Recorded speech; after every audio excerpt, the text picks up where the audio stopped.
virtually every one of the top 40 records being played on every radio station in the United States is a communication to the children to take a trip, to cop out, to groove. The psychedelic jackets on the record albums have their own. This is a special question. We don't want you to smoke genetically modified ganja. We want you to smoke the real thing. Me? We want you to smoke the natural herb. Sweet. Some call it marijuana. Sweet. Some call it sensimilla. Sweet. Some call it lamb's bread. The tea. And some people call it... Welcome to another edition of the Adam Dunn Show. We are here early, and Who are you? I am still Adam, I'm Dave. I'm Tim J-Lo. Martin, live. and we are here early. It's Can you really believe- us. It is us, guys. We wanted to be professional. I know. Look I at know. how I professional. know no one's actually watching the show right now, right? Because Yeah. they all are just sitting there doing their like. Wait a minute. Hey, make sure to get the likes in for Dave. Oh yeah, get likes in. Oh, Yeah. everybody. Yes, if you're. quick. Well, no, it doesn't necessarily matter because people aren't Just do it necessarily now. watching live, but click the like thing. And I apologize last week when I said only 10 of you did it. For some reason, my phone doesn't show it until later. But there were 100. So I appreciate that very much. 100 is good. That's a good start. Love it. We need 10, like bing, bing, bing, bing, bing, bing, bing, bing, bing. Just like that. Oh, Oh, Uh, I don't know. What? I made it in 15 just now. Did you? Sweet. All right. Sweet. Well, welcome to the show. We actually had to start early for once because we have a star-studded event happening, and we have Tommy Chong coming on at 4:20 to hang out with us for 4:20. His favorite podcast. His favorite podcast. He doesn't even fall asleep. No. I did tag Ed in that too. Did you? Yeah. Nice. And then, so he's going to be promoting That 90s Show, which is on Netflix now. So if you have Netflix, you can go and binge it like Dave did, or you could be like, methodical, kind of spread them out. Normal person instead of just jamming through them all. But I did it for you guys out there. did it for you. I watched 7 I episodes. wanted to make as well. sure. You watch sitcoms for them. Dude, as soon as I see credits, I get anxiety because I'm like, oh, man. We're going to have to watch another thing. Like, you know what I mean? Like, yeah, I'm just As like, if you watched this is like it. my 30 seconds to like get something in and I'll be like, oh, we got to go to the store or something. thing Like, is, you know what I mean? Like, And the worst part is the way that they jam it into you. Like, they don't give you any time. Like, Yeah. It's like credits and then boom, it's happening. You know what I mean? And you're yeah, like, after the first oh. one, they Prime like do is faster. different. Yeah. Prime gives you like 150 seconds. Ooh. Okay, so you can walk around and you can go, you know what? I don't really want to watch another one of these. But Netflix, No, they don't. No, they got 8 you on- seconds. Credits, boom, start the next They episode. want you just mainlining. Don't those get up. shows. Mainline the shows. I love it. Gosh. No, I enjoyed it a lot. I mean, I would say I was a big fan of that 70s show. Well, like I said, I watched the first 2, and it was definitely like you could see where it was like class reunion shit, where it was like, yeah, they're back. Oh my god, it's them. It's really them. And like they just kept bringing them in like one after another. It was like next. Donna looks so hot now. She always looked hot. Well, she's like even hotter now. How about the fact that, what's his name? Ashton Kutcher looks like he had a nose job. Yeah, for His sure. nose looks half He's the not size. hot Really? anymore. No, yeah, he looks like one of those chicks that gets bad plastic surgery. That's crazy. I didn't even recognize him at first when I first came out. I was like, wait, oh my god, it is him. Yeah, just definitely. Hey, name calling's no way to win someone's heart. He used to be like my biggest crush. Really? Yeah. Oh my But not goodness. anymore after seeing that. Donna became it. How about, you mean him like dating Demi Moore? Oh, yeah. 30 that years kinda older killed than it. him? Kind of killed it for me. I 30 was like, years I don't older stand than a him? chance. No. How old is she? What's the age difference? She was like 17 years older, 18 years, you know. Love has we're no talking. age. So next week we're going to have Fab Five Freddy and Justin from Dab Logics. Oh yeah, nice, Yeah. perfect. And then we also got we also have Verde coming through, right? Well, that's part of Dab Logics. Oh, they're and- coming together? Well, they're kind of Chuck got me in touch with Justin because they have an interest in Verde, and it sounds like they're one company, and they're going to be rebranding to something called the Hash House, which What- you had me at Hash House. Right. Isn't there a guy, Julian, that's known for doing their... Oh, that might be him. Julian. Yeah, Yeah. that's It's Julian. Yeah. Yes. Yeah. Sorry, Oh, did I say that's Justin? nice. He's coming through. Yeah, you Yeah. said Justin. He's It's coming on the Julian. show. Julian is coming on the show. There you go. I had Well, a good that's talk with him. fantastic. Fantastic. That's a good surprise, guys. Yeah. And let's not forget, we also have Tasa coming on from Tumi Genomics. She's in the studio now, but after we're done with our incredible interview. I am truly most excited to meet her right now. There she's right there. You can't even. How about a public service It's so announcement? mysterious. For anybody rolling any of Adam's weed, Yes. you're going to have to check for seeds. He's a fucking breeder. Why, you found It some happens. seeds? Oh, yeah. Sorry. Whatever, dude. Oh, no, I It was does happen. excited. When Pack- Yeah. Dave Seeds Company. Oh, Dave. Oh, yeah, Dave Seed Company. Oh, it's happening. The DJC Seed Colin Company. Chucker. It Just- sounds really too close. You should Yeah. call yours. DJ Chucker. You should just have a cop thing as your logo. D Chucker. Or your little No, brand. Adam already has I already the did cop that. thing. I already did Oh, that. I'm sorry. THCs is a couple of. Come on now. Oh, Sorry. THC, DHC, DJC. That's actually hilarious. Is there a problem, Arthur? DJ Seeds.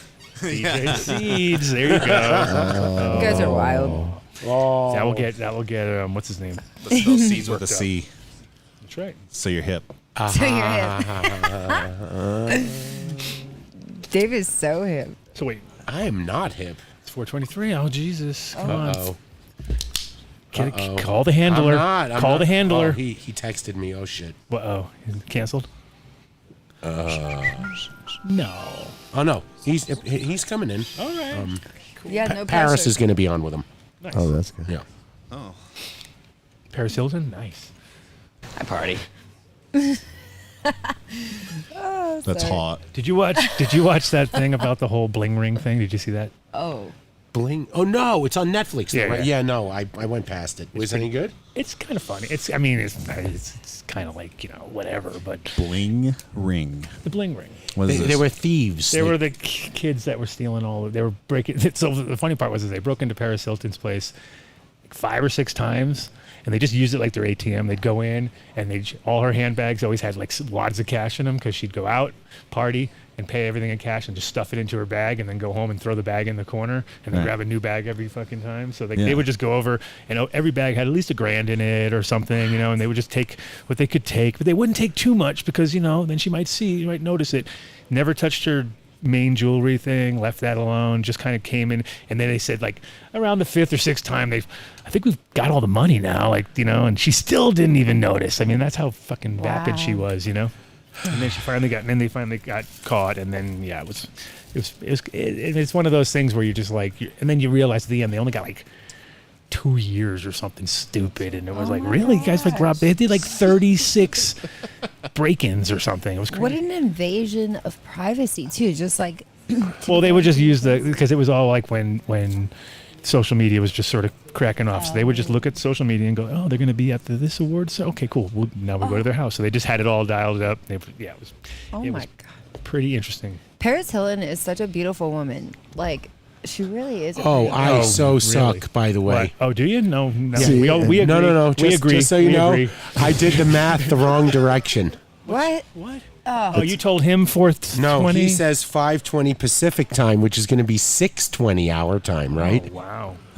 That's a pretty big All right, fuck well, up. then we just switch it around then. Yeah, we just switch it around. Oh, shit. Switch And we it started around. early for nothing? Is that what you're trying to say? Wow, we started early for nothing. Bastard. This is garbage time. Oh my goodness, I was hiding myself and everything. And we got to kick everybody off while he comes on? Great. What a smooth Yo, shout out to the Heart and Soil right? Project for hooking me up with the beanie. Oh, yes. Yeah, Dave, Full man. palm beanie. Not only a beanie, he hooked me up Oh, he hooked up Adam too with a box of with a beans. box of very nice beans. Box of beans. We got we have the tester packs, which I will have available for our Patreon listeners, which is the Zeta Sage, So- which is from my buddy Mo times 82 Skunk, which is basically took seeds I gave him and then F2'd them, which normally would be a curse.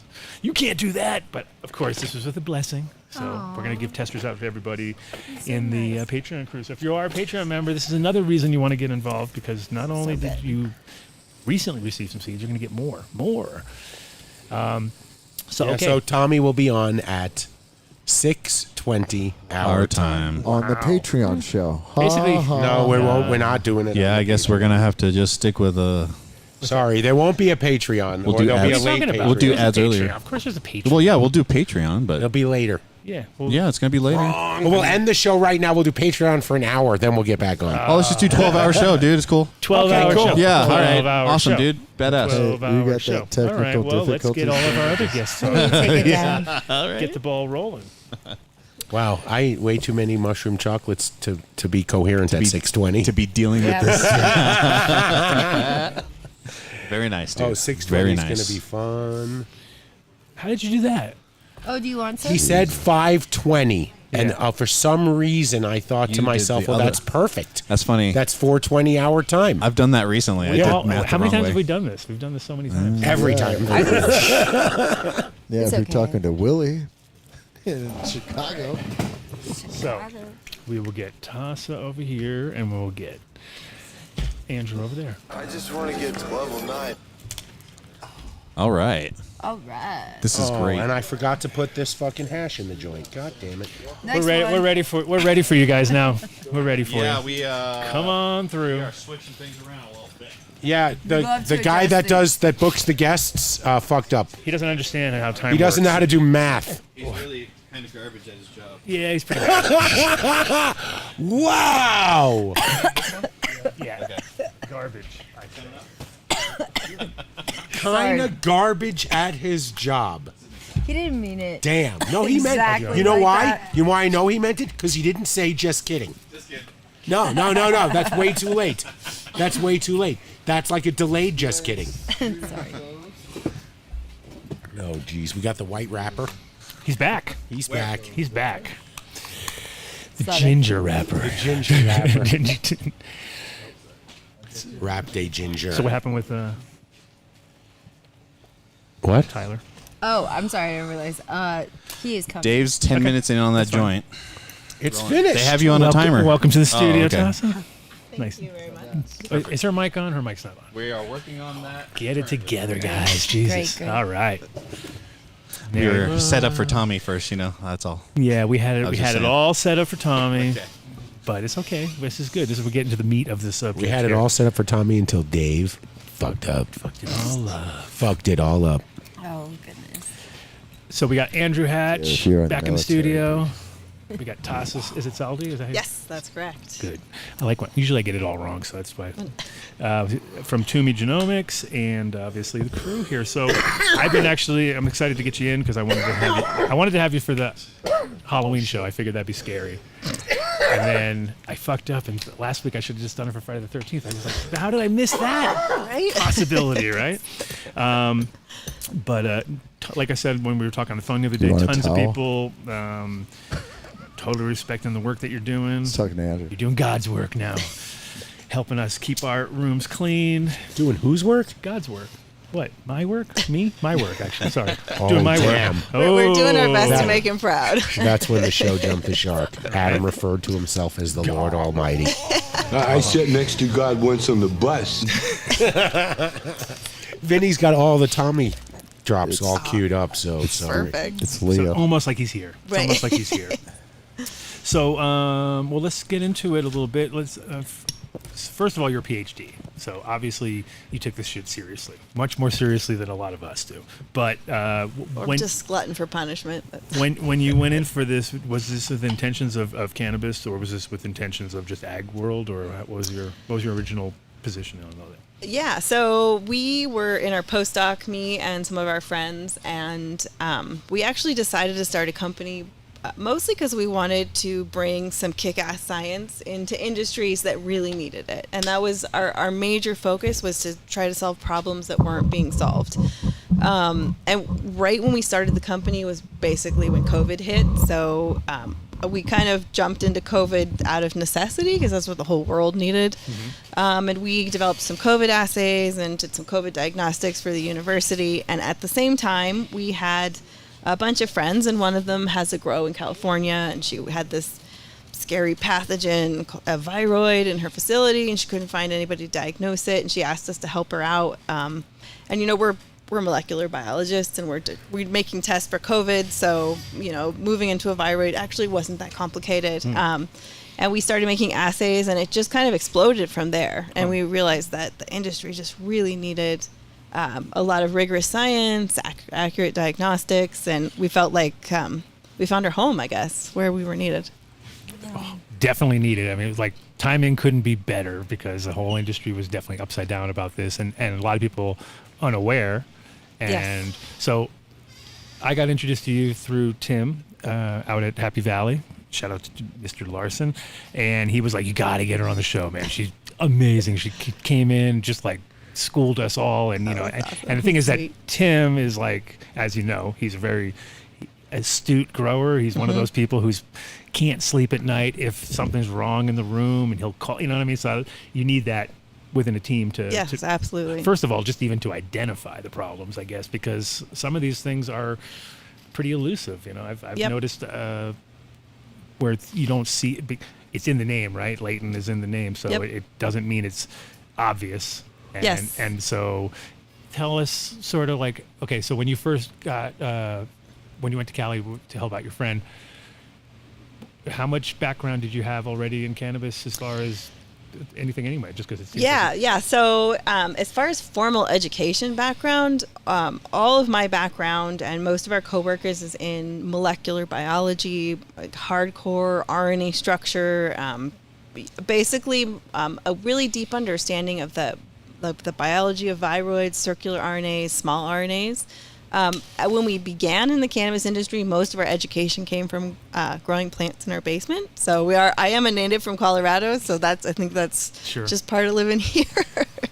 But yeah, it was actually really fun because we have 2 tents, and one became our research lab in the very beginning, and we just started growing stuff and infecting it and learning how the pathogen moves around. Speaking her language now. Right. You want to switch seats with Adam? Jayla? Get a little you closer. get to infect plants too? I do that also. Right? Yeah. Yeah, but she does it by accident. No, I'm kidding. Damn. Just kidding. It's a tough crowd. Hubbard.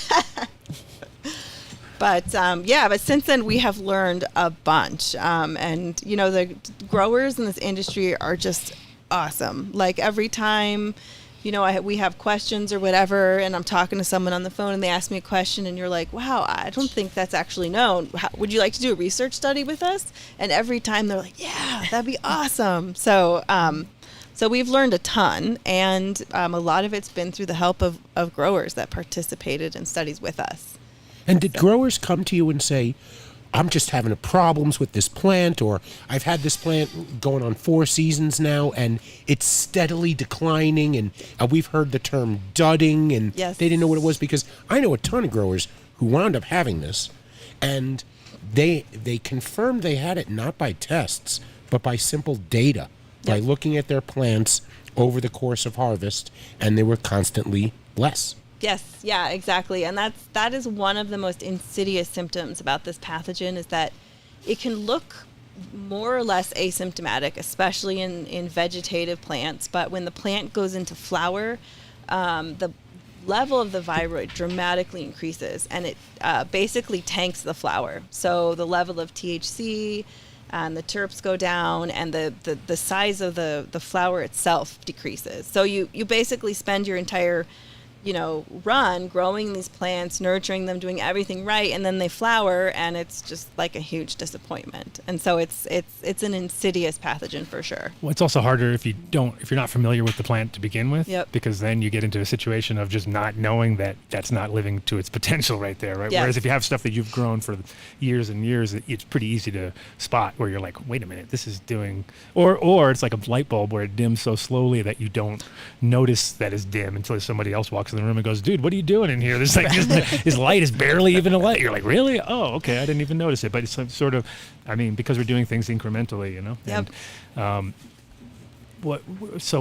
also one of the things that was impressive, I think, was the fact that we all attacked it the wrong way because everybody thinks alcohol is the way to go. Oh yeah, just dip all your stuff in alcohol. And then when Tim told me through what you had told him, it all started to make sense. I was like, oh, wait a minute. That's even like you're creating more of a problem almost than less of a problem. Yeah.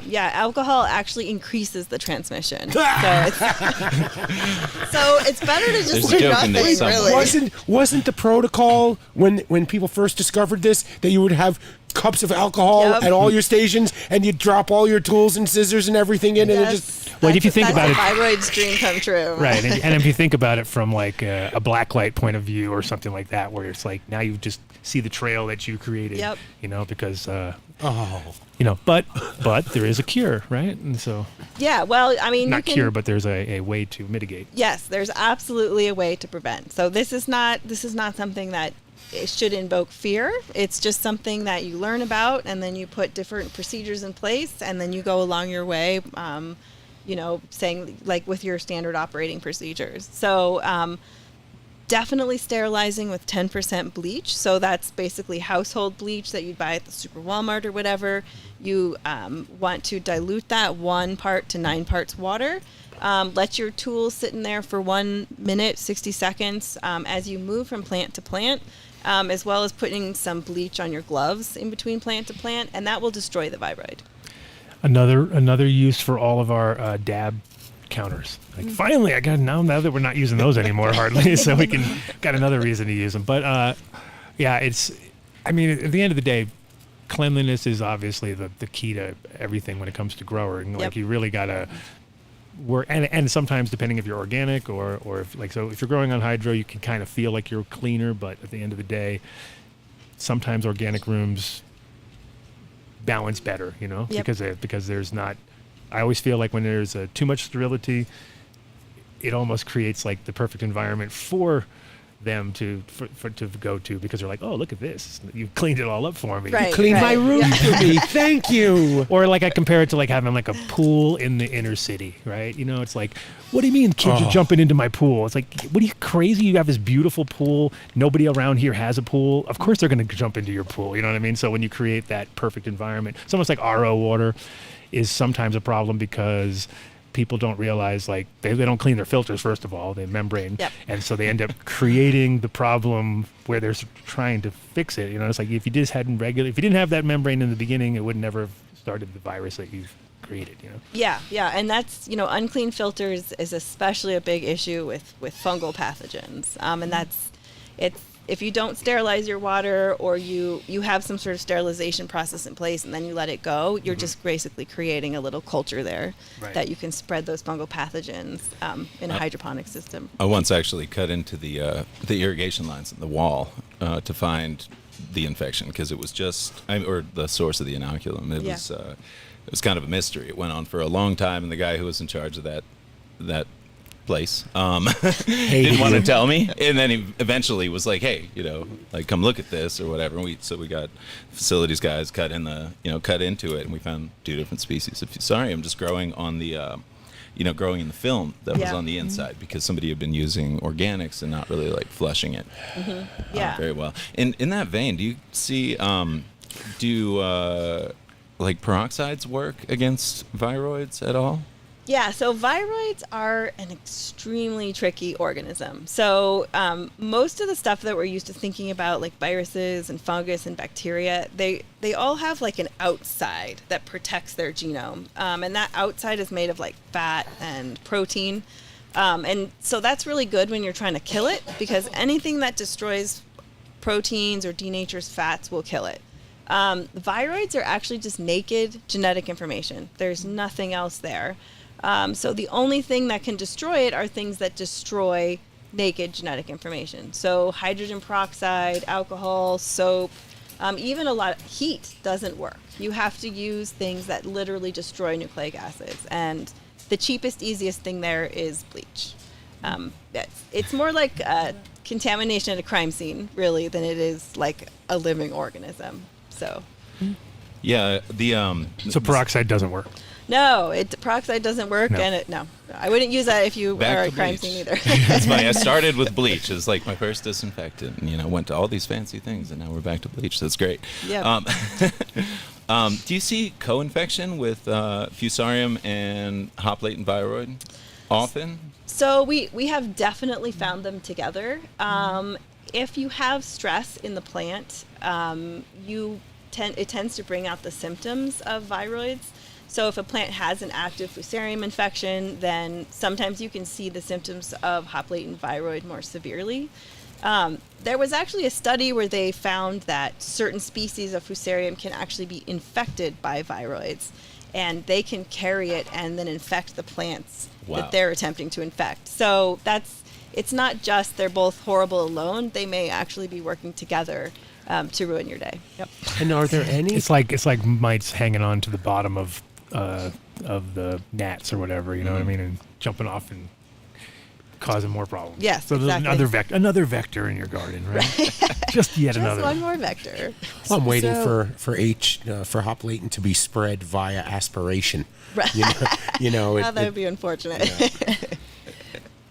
So, because I think now that people are starting to become more attuned to like realizing that they have to test everything in their gardens, especially on these big facilities, because it can really cause major financial woes. Absolutely. And do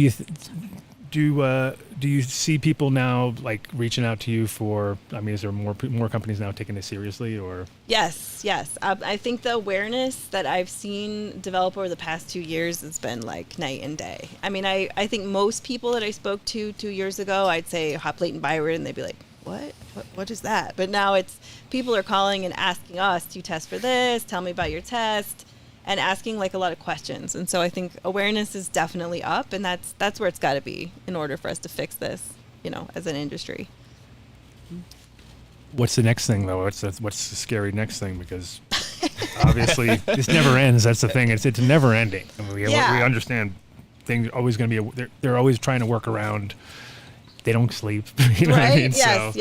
Yeah. Well, I mean, I guess the awesome thing about growing a living organism as your product is that you get to put everything in it, and that becomes basically your way of giving the customer kind of your expertise and your, love, if that's too dorky. But the drawback of growing a living organism is that other things want to use it too, right? So there will always be pathogens, bacterial, fungal, virus, viroid, and that's the thing that everybody in agriculture, in every agricultural industry, faces every day. For sure. And so I wouldn't say so much. I mean, there's plenty of things, scary things, if you want to call it that. Like curly beet was a Yes, little, that was kind of going around a little bit, but that was mostly in hemp. That wasn't really in cannabis so much. You got that mostly in the field in hemp. Yeah, that's an outdoor pathogen that's spread by the beet leaf hopper. So exactly, that's why you get like one here, but you don't get any over there. Then you get one over there. Mm-hmm. Like it depends where they jumped from plant to plant. So I mean, wouldn't it be logical to think that we'll get whatever viruses are in hops and whatever plants are similar to cannabis genomically? Yeah, no, that makes a lot of sense. Unfortunately, especially for viral pathogens, we're at a serious disadvantage right now. We basically, there's some research that was done in Germany in like the early 1970s, and you really have to dig back, and like it's hard to translate. And then you fast forward, and there's research coming out, 2019, and there's this huge gap. So, all the rest of the agricultural industries have this huge foundation of literature to talk about viruses. We have so little. So we basically have things that might come into cannabis, but we don't know if they're here. But it does make a lot of sense. A lot of the viruses and viroids that are in hops would be appropriate to also infect cannabis. So what happens, say you're outside of cannabis, you're a hops grower, and you send a sample in, and the laboratory says you have hop latent viroid? Yeah, so that is one of the things. In hops, hop latent viroid is mostly asymptomatic, which is why it's called latent. It was sort of an unfortunate term because in virology, latent means something different, but what they meant to say is like hops asymptomatic viroid. So something like 90% of hops plants are currently infected. And for the most part, nobody cares. There's only a few cultivars that are sensitive. And what does it do to hops? Because it's not the same situation, like lower yield and things like that? Or for the few cultivars that are sensitive, it lowers the levels of the acids and bases that basically give beer its flavor. And so I think it's the Omega cultivar that's very sensitive. It can basically just mess up its usability for making beer. But Is that one of the more popular ones, or? I don't know for sure which are the most popular the hops, but I assume that it's grown under special circumstances because hop latent viroid is so prevalent in that industry that, and there's so many cultivars that are tolerant that you'd want to choose those. Well, I think this is also like a good example of the realities of like growing on scale. Like no matter what you do, the minute you start going into scale, this is what happens. Like it happens to that's why they're culling chickens, and that's why they're doing all the, it's always this never ending kind of a cat and mouse thing where you're trying to avoid it, but you can't when you start going into scale, Yes. And that's like, I think one of the pitfalls of monoculturing too, because that's also, you have no defense. Like all of a sudden they all don't have a defense, you know what I mean? Whereas if you're obviously growing from seed and every plant has a little bit different, you might get one or two that make it through, and you can focus on those. And it is definitely a result of, and I think we're going to see more of that because of that. The more we try to jam more plants into a smaller area. Yep. Yeah, and the closer they get to other crops. Grow rooms are like wet markets now. Hey. One thing Well, wait, you have a scientist right there. Don't make me call upon the scientist We to will. just totally rock your world. No, she won't. She'll be. I don't know. She's scientist. I almost wore science doesn't care what you believe on my shirt. Okay? Just so you... And I'm glad you're sitting next to him, so maybe you'll rub off on him. But So have you? I mean, obviously you're based here in Colorado, but you were in Massachusetts and kind of all over the place. That you guys are getting hired to come in and do like on-site stuff, or how? Yeah, so there's some growers that we help on site. A lot of growers, will consult over the phone, and we're taking samples from all over the world. So this is not a United States issue. This is a global thing. Spain, France, the UK, Austria, Canada, obviously. So it's a big thing for the whole world. Right. Well, it's kind of crazy because it's your business, so you're like, hey, yeah, keep on going. Yeah. Keep going, virus. Well, come on, you tell the story about how when you traveled somewhere and thought you had no idea it was powdery mildew. Oh no, I brought everywhere. I brought clones back in '99, I guess it was, something like that, 98, and to Amsterdam. And Amsterdam's, you would think in your mind like, oh, that's like mildew city, right? But they didn't have powdery mildew. They had like botrytis and other things. We had our issues for sure, but powdery mildew, never even saw it, right? So when I brought the clones back and grew them out, I didn't identify it because it was kind of like creeping. It was that classic where it started to come in. Yep. And with powdery mildew, if you get it in like if it goes really bad, which this is what happened to me because it was on everything. Yeah.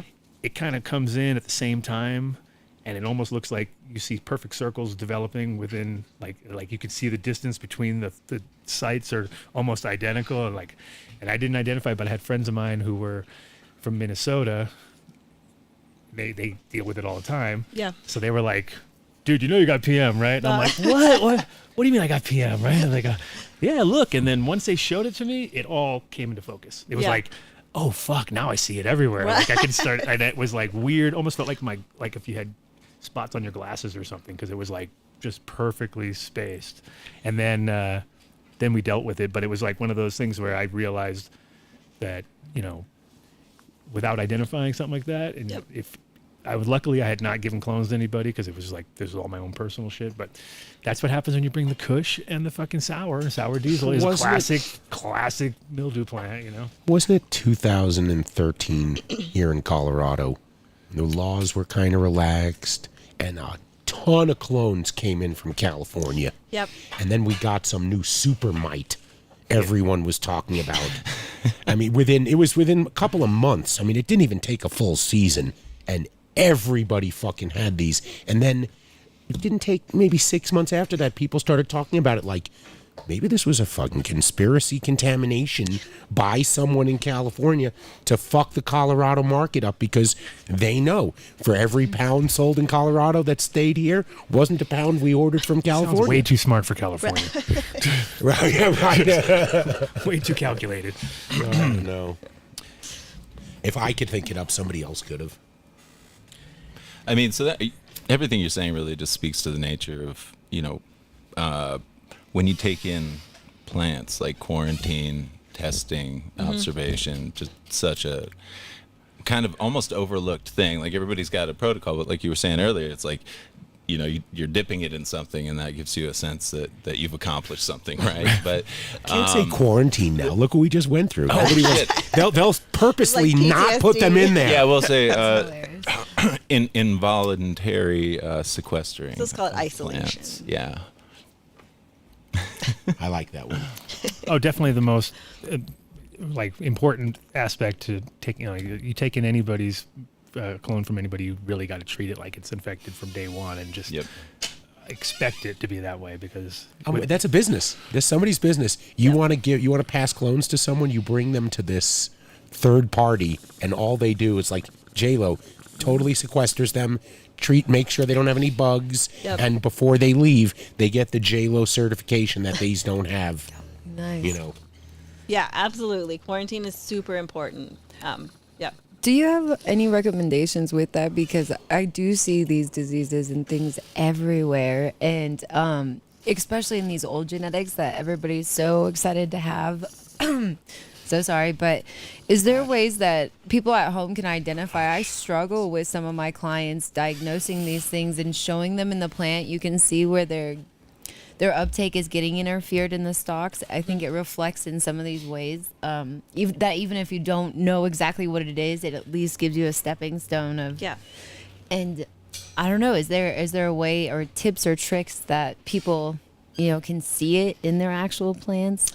Yeah. So it's funny. It's similar powdery mildew. Once you know what to look for, especially for a plant that's highly infected, it's not terribly hard to spot. I mean, that being said, they can also be asymptomatic in certain cultivars. Or you can be in denial. Or you're like, this isn't happening to me. No, that's usually see it. I think denial is the key to the whole thing. Because I can 100% see, like, you love that plant so much. You're like, dude, there's no way. Yeah. But denial leads to like take my car in. They don't tell you anymore. They don't go, oh, this was broken and we fixed it. You get a fucking picture of whatever was busted, right? Beforehand, so they can go, it was broken, man. Here it is, right here. We have a picture. That's what you have to do. You need a camera microscope and take a picture of these things. So when they want to deny it, you say, would you like to see the picture? I can send it to you on Instagram.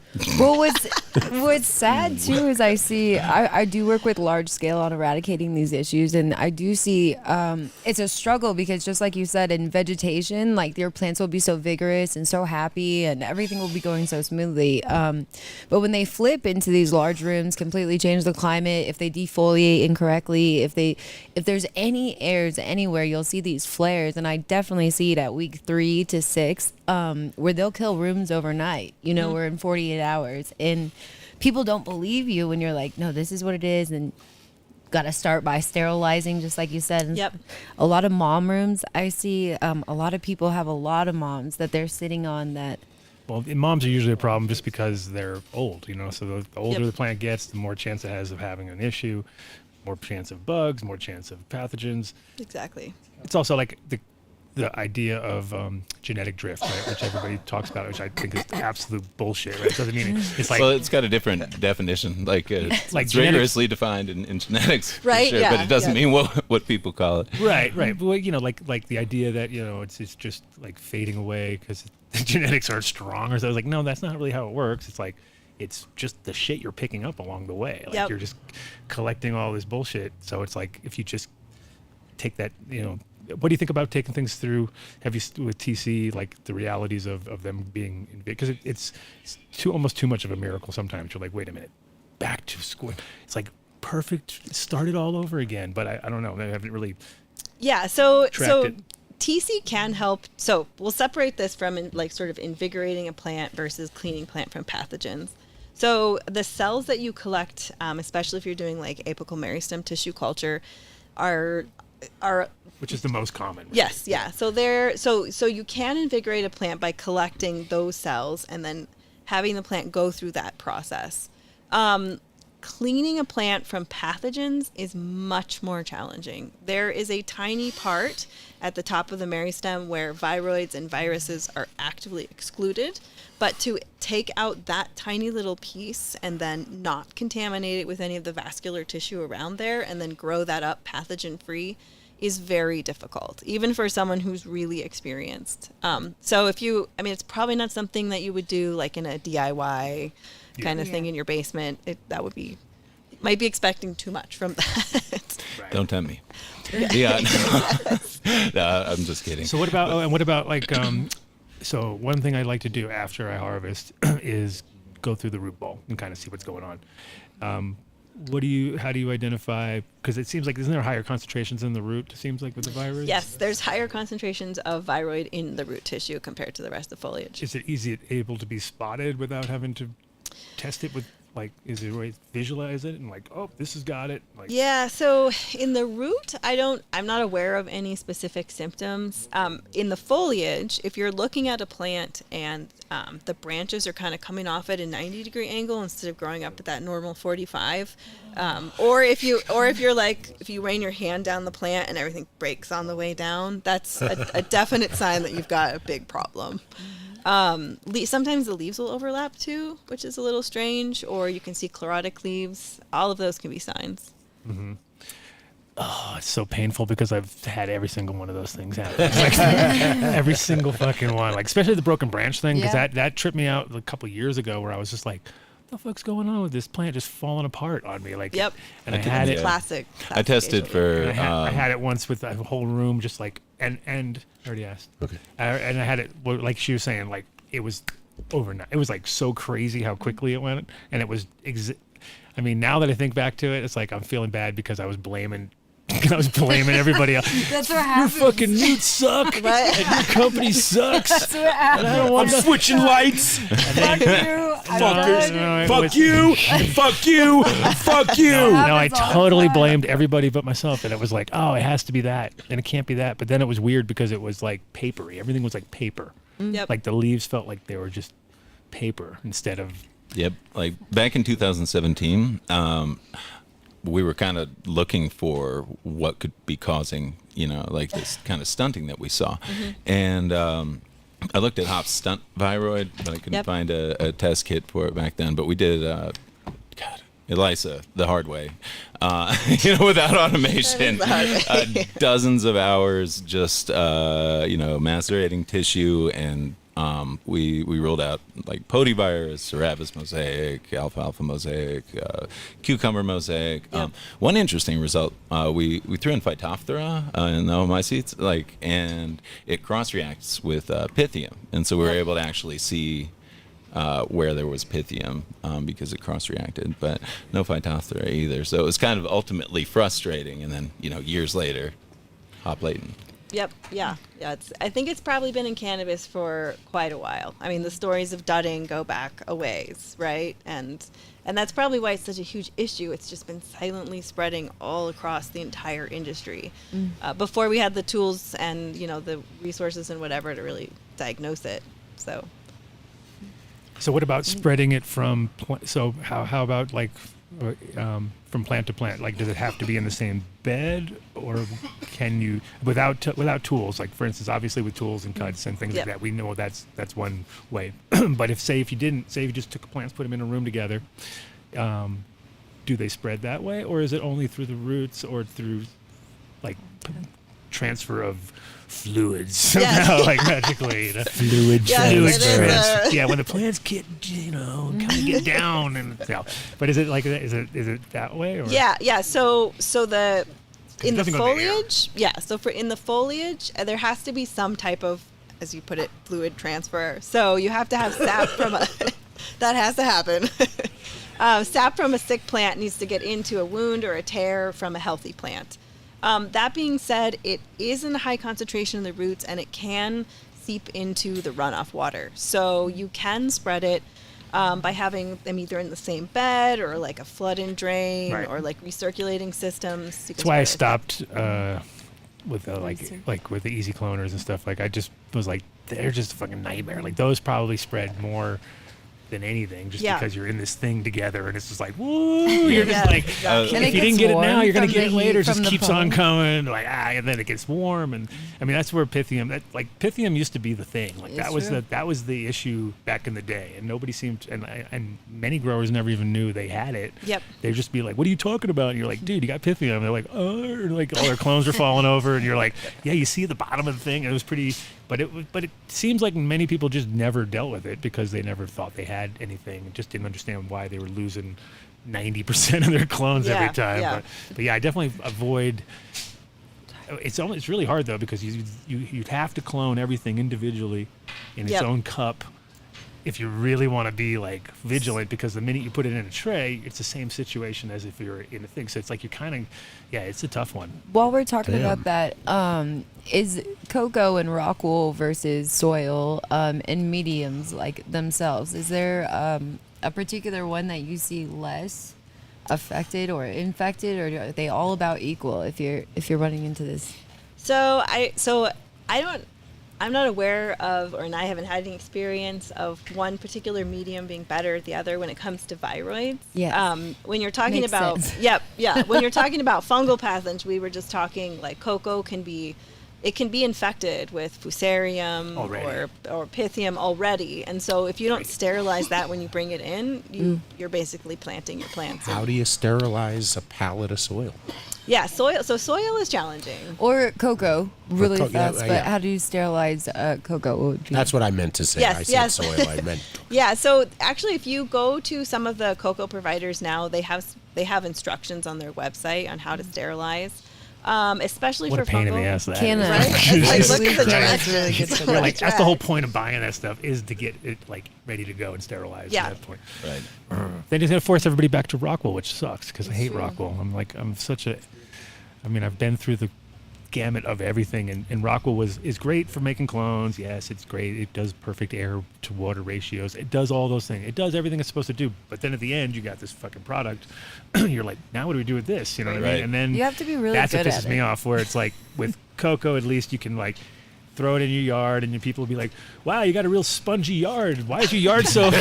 You're like, "Well, let me explain. There's Do you 3 put perlite feet in your yard, there's too? 3 feet of cocoa there. Perlite was rough too, because perlite would just flood to the top. So basically, you could tell who's the grower just driving down the neighborhoods, and you'd be like, "Guy grows weed. Look at all the perlite fucking washing out of his thing because he's trying to like be all stealth and throw it, but it all floats to the top, and then you end up with just like wrapped around the trees and perlite. So you're like, There Note was to a- self: there remove was a perlite question. from driveway. There was a question from the chat.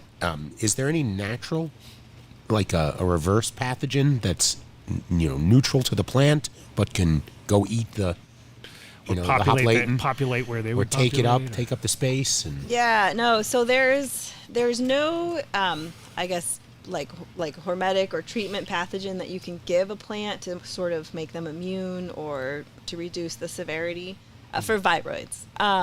And that's part of that is because viroids are intercellular pathogens. So they actually invade the cell and then they go into a space called the nucleus, and they literally hijack the machinery that interprets the plant's genetic information and uses it instead to copy itself. And so it's so far in there that it's basically taking over the very basic molecular machinery of the cell.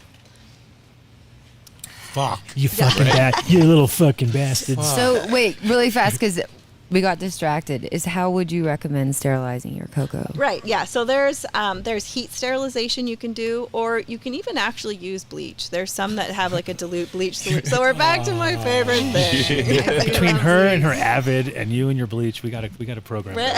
So basically, all you need is Avid and bleach. I remember back at Rare Dankness, like when we would take cuts, we would always sterilize them in a bleach solution, and people that are organic growers would always be like so offended by like the fact that we. I mean, it's kind of like, especially when you're at that stage right there, it's like you're just trying to fucking mitigate everything. It's Yep. not like you're feeding them bleach or something. Yeah, you're just And, like surface sterilizing it and then washing you it. know, in the beginning, you can proper just do mixing whatever of with them. bleach. Yeah, whatever. They'll recover. I think people get wild. They think that the more bleach they use, the better. The more clean the space is. And Yeah, it's you actually- can go overboard a little bit. Yeah, yeah. 10% is definitely sufficient. And it's sold as long as it's above So if you look on the little bleach container, it'll say sodium, the active ingredient, and as long as it's above 6%, you're good to go. Okay. Sodium hypochlorite. Yeah, There it is. There's the word. And I'm like, oh, So we got heat, bleach. sodium, whatever. Avid. Oh, and you have Tim said you have an SOP on your website. We do, See? yes. Tim's Yes. always looking. Thanks, Tim. And another thing I noticed is that your fusarium assay has the positive plant control. Yes. Can you talk about that a little bit? That's really innovative. When I was working with fusarium before, it was really hard to, you had to, like, speciation is difficult. You don't want to pay for a whole lot of different tests. Yep. You have to find out which form of specialis is the one that infects, and it, your assay just kind of, bypasses that stuff. So it's really kind of cool. Yeah. So the assay we use has so the internal plant control is to make sure that all the components of the test are working, and that the material that was sent to us hasn't degraded. And then the primers. So these are like the little probes that identify fusarium in the tube. We actually designed them so that they identify all forms of fusarium that are known to be pathogenic in cannabis. And Awesome. if any of those pop positive, then we have a full panel assay that will figure out exactly which one, if that's something you want to know. Got it. Okay. Awesome. But yeah, so you can with Dave's the, like, yeah. she's like, Yeah. I'm seeing the conspiracy theory because I'm thinking about those fucking people who sent contaminated clones. Who are we not to know that they didn't come out with some, hey, this is how we treat these in California. Can we also touch on one thing with like fungus gnats and thrips? Is I see people justify having these pests in their gardens because they feel defeated at a point in cultivation, or they think it's just normal. Honestly. So I think, Especially fungus gnats, thrips. You got problems. Yeah. but I feel just like the passing and transferring of the risk that puts your garden at is, I think it's something that you're so educated that if we could touch on that, I think it's really important for the cultivators out there. like, you mean about whether or not you can cure hop latent, like keep hop latent viroid out? Is Well, that? which of the other pests can transmit it? Like, Oh, yeah. So okay, is that? Yes. Yeah. Right. Yeah. So Oh, so you have a bug land on a plant that's positive. Now the bug has it, and the bug comes and lands on your plant. yes, is Pretty that? much. Yes. Yeah. So unfortunately, there isn't any literature that has defined which insects can pass hop latent viroid. There was a single study done in hops where they basically took like a ton of aphids and they covered a sick hop plant, and then they picked them all up and put them on a healthy hop plant, and it wasn't able to transfer it. Now, that being said, viroids, there's like 30 something different viroids, and a bunch of them are transferred by insects. So I fully expect that there will be insects identified that can transfer this thing, but right now there isn't any published studies to that effect. In like the damaging of the roots and things like that, like I see where the plant will get flared because of an insect actually just like targeting it. Do you see like higher levels in these runoff trays? Like most of these guys out there are running like 600 plants per row commercially, and they definitely are cruising through these these harvests. So there is a lot of stress on the plant. They are mixed and tight. Yep. Do you see like higher levels of the fusarium or anything in, like you said, the filtration systems, or I don't know, what are you seeing out there? Yes, yeah. So smushing plants in tight and having like all the same water running over them is kind of a no-no for a lot of different pathogens. So if you have a plant we'll focus on fusarium for a second. If you have a plant that's in a shared water source that's infected with fusarium, that is an excellent way to spread it to every other plant that is receiving that same water. If you don't sterilize the water as it passes like from one room to another, then you can spread it to the entire facility. So hop latent viroid spreading in water depends somewhat on the concentration. If you have one plant that has hop latent viroid and you go, into a tank that's like the size of this room, the chances of that spreading to your entire facility is very low. But if you have things that have roots touching or are sharing like a really intimate water source, or actually the absolute worst offender I've seen that a lot of people forget about is when you're doing the rooting hormone. Everybody dips that into the same cup before they root their plants, and you basically have a bleeding plant, and you dip it in there, and then that becomes what's wrong with vector. that? Right. And what's funny is that Just normally, some fluid transfer. what's funny about that too is that normally, like, I always used Dip and Grow back in the day because I liked it because it has an alcohol base. So it's like, hey, you're kind of sterilizing it as you're doing it. Seemed like it was gonna not do that problem, but now it's like you just know it's worse because it's gonna because it actually sucks it up into the plant too, which is even. And I mean, isopropyl is just like not a good thing to kill things that infect cannabis. Typically, I mean, like, it doesn't work well on fungal spores, for example. It's good for cleaning off. It's good for cleaning off like your metal tables. That's what it's really good at. Yeah, right. Like, clean those tables off, and then exactly. I mean, it's good for for bacteria, but it doesn't work well against fungi, and fungi are the vast majority of the kind of pathogens in the plant world. Right. And so it was a question again. I think the clarification is heat can be used to sterilize the soil or your cocoa, but not getting rid of hop latent viroid. Yeah, so this is a common misconception. A lot of people heat sterilize their tools. So there have been studies, and it's surprising. There's actually been a ton of studies about what works on viroids. And we actually summarized all of that literature, and it's the summary is available on our website if you want to look up the references or anybody's interested. But they actually tried a propane blowtorch for 6 seconds, and then so they put hop stunt viroid, which is a viroid very similar to hop latent, and they tried to remove it with heat, and then cut the next plant down, and their percent transmission was above 60%. Wow. So it was large. That's nuts right there. So right? flaming tools then, and if you're doing plant tissue culture, then it's not sufficient. No. I would definitely, here we go. Bleach. Bleach. But yeah. Huh. That's pretty amazing though, if you think like how strong the bond is on those things, that it can actually not just, especially it's blue flame, so it's super hot. You know what I mean? It's not even like a red, it's not like a fire, like you can put your hand in a fire and it's not a big deal. Try to do it with a blue, so, okay, that's it. Didn't work, So yeah, it's impressive. The viroid, it's just a kind of really tightly bound piece of RNA. The covalent bonding can actually be bound tight enough that it isn't degraded by heat. Sorry for stuttering through that, but it's just that's crazy. You're totally Wait, the correct. white wrapper was stuttering through something? You must have really... Come on now. The ginger wrapper. Get it right. The ginger, sorry. God, you're fucking disrespecting how the people ginger. go, Don't disrespect the ginger. I'm a ginger. I'm a former ginger. Also, formerly known as. with the finished product, in transferring anything going on in these rooms or bins or packages, like, do you see like Fusarium or, any of these, like getting... Yes, yeah. So Fusarium can be found in the bud, and it can actually be a cause of failure of your product. So that's no big deal. and Fusarium actually makes some mycotoxins which aren't so good for people. I think actually.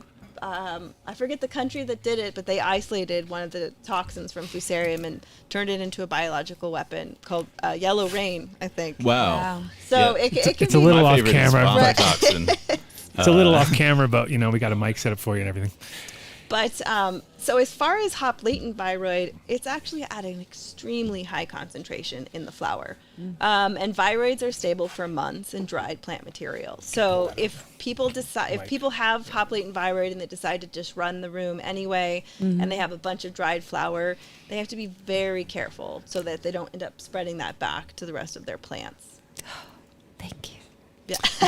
Just more work. Well, how do more you feel work. about Avid? I'm sure it's wonderful. Now that you know that you have a spokesperson in the room, you can't be dissing it. I smoke it for the taste, personally. Oh yeah. Dun, dun. Thank you. We got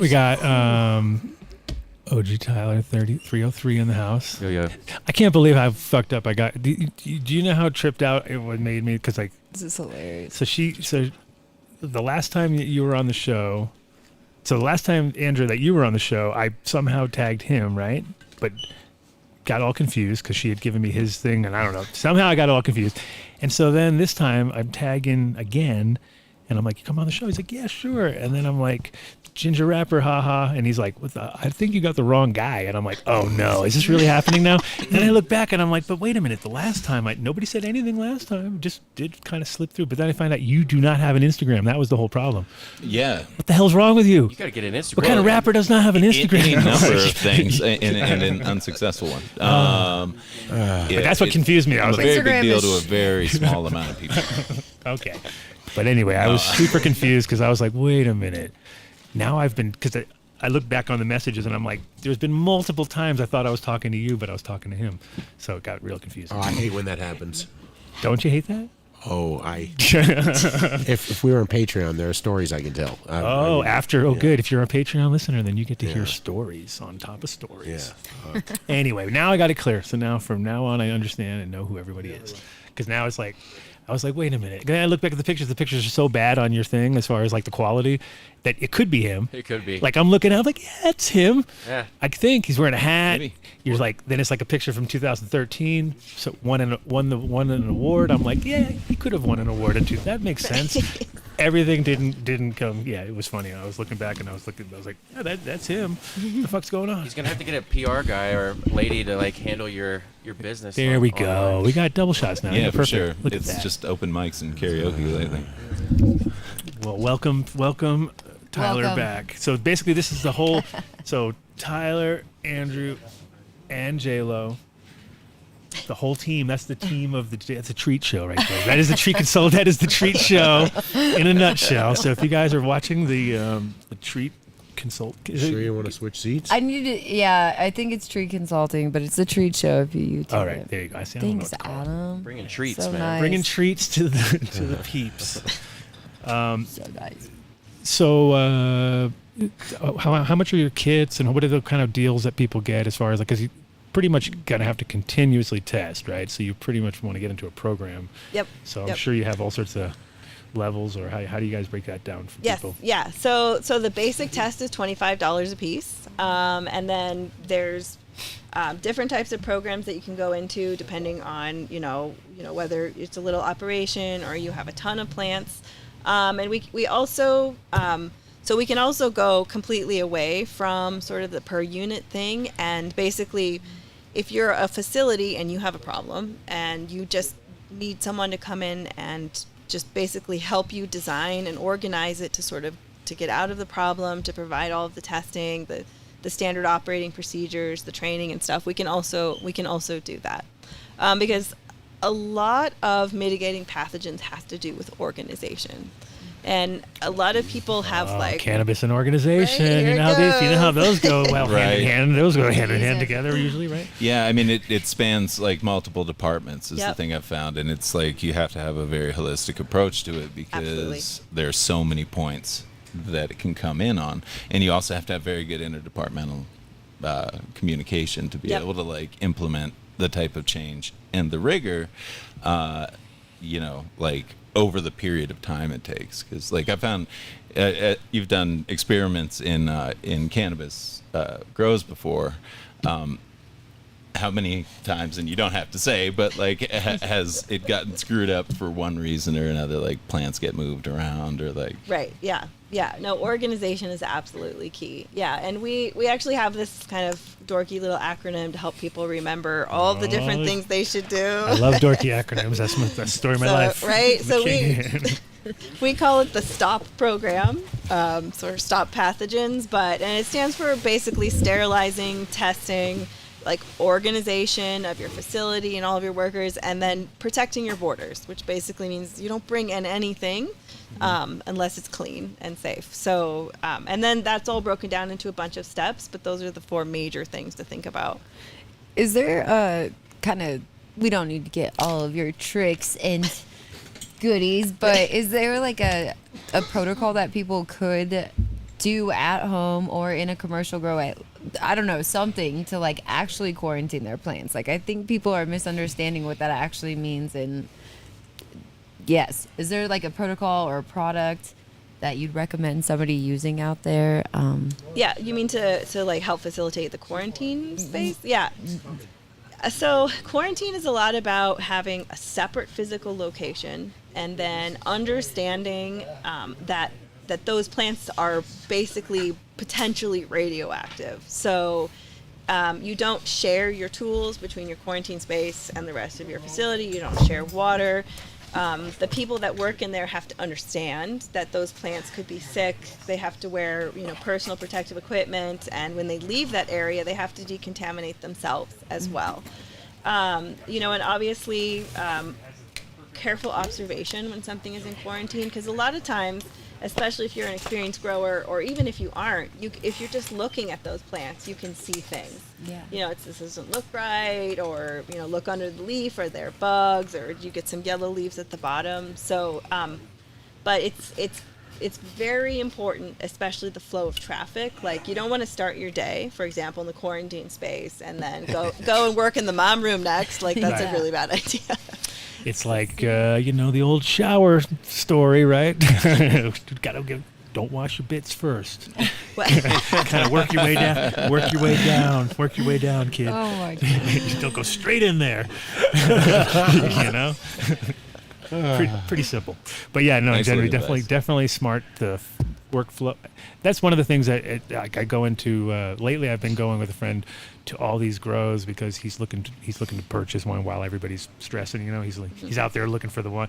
And I mean, they're mostly shitty grows, but it's like when you go to them, you're like, oh my! A lot of them I've been in. It's like I've been here before. I was here like 6 years ago and saw how bad it was, and it looks as bad as it looked then. Low ceilings, just everything about it wrong. You know what I mean? And you're just like, and so and you can feel it when you walk in. You're just like, oh, the walls are sweating. You know what I mean? Like everything. Yeah.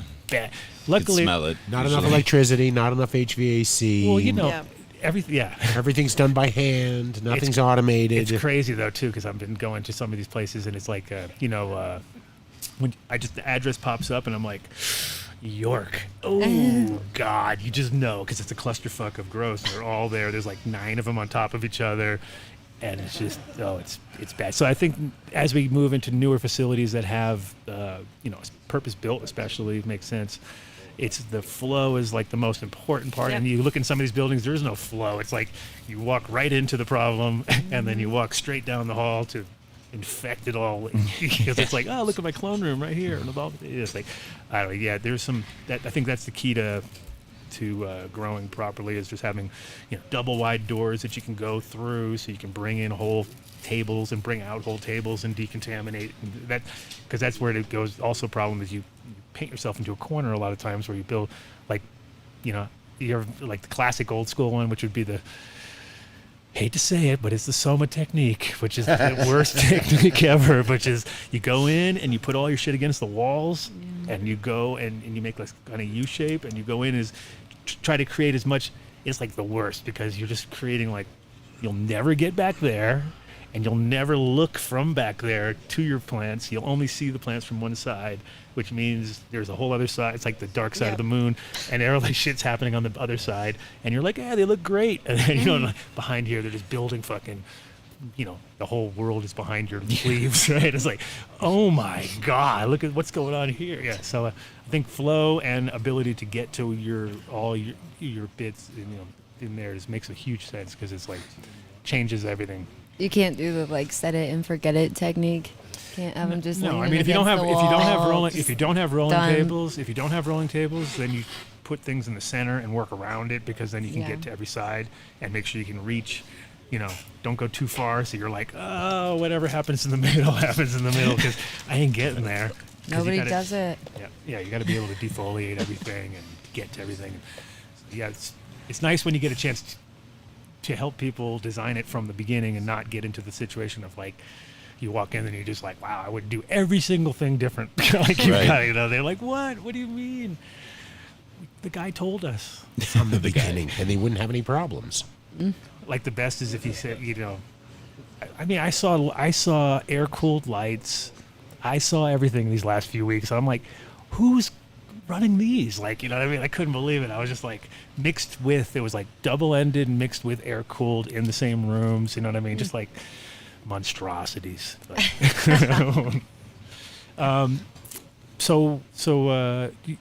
Any big gardens that you've had? Well, I obviously can't tell everybody secrets, right? But have you gone to any gardens and seen like tell us the place where you went and they thought they had problems? Is there many issues like we've gone and just been like, no, you guys are all good and just your genetics suck? You just suck.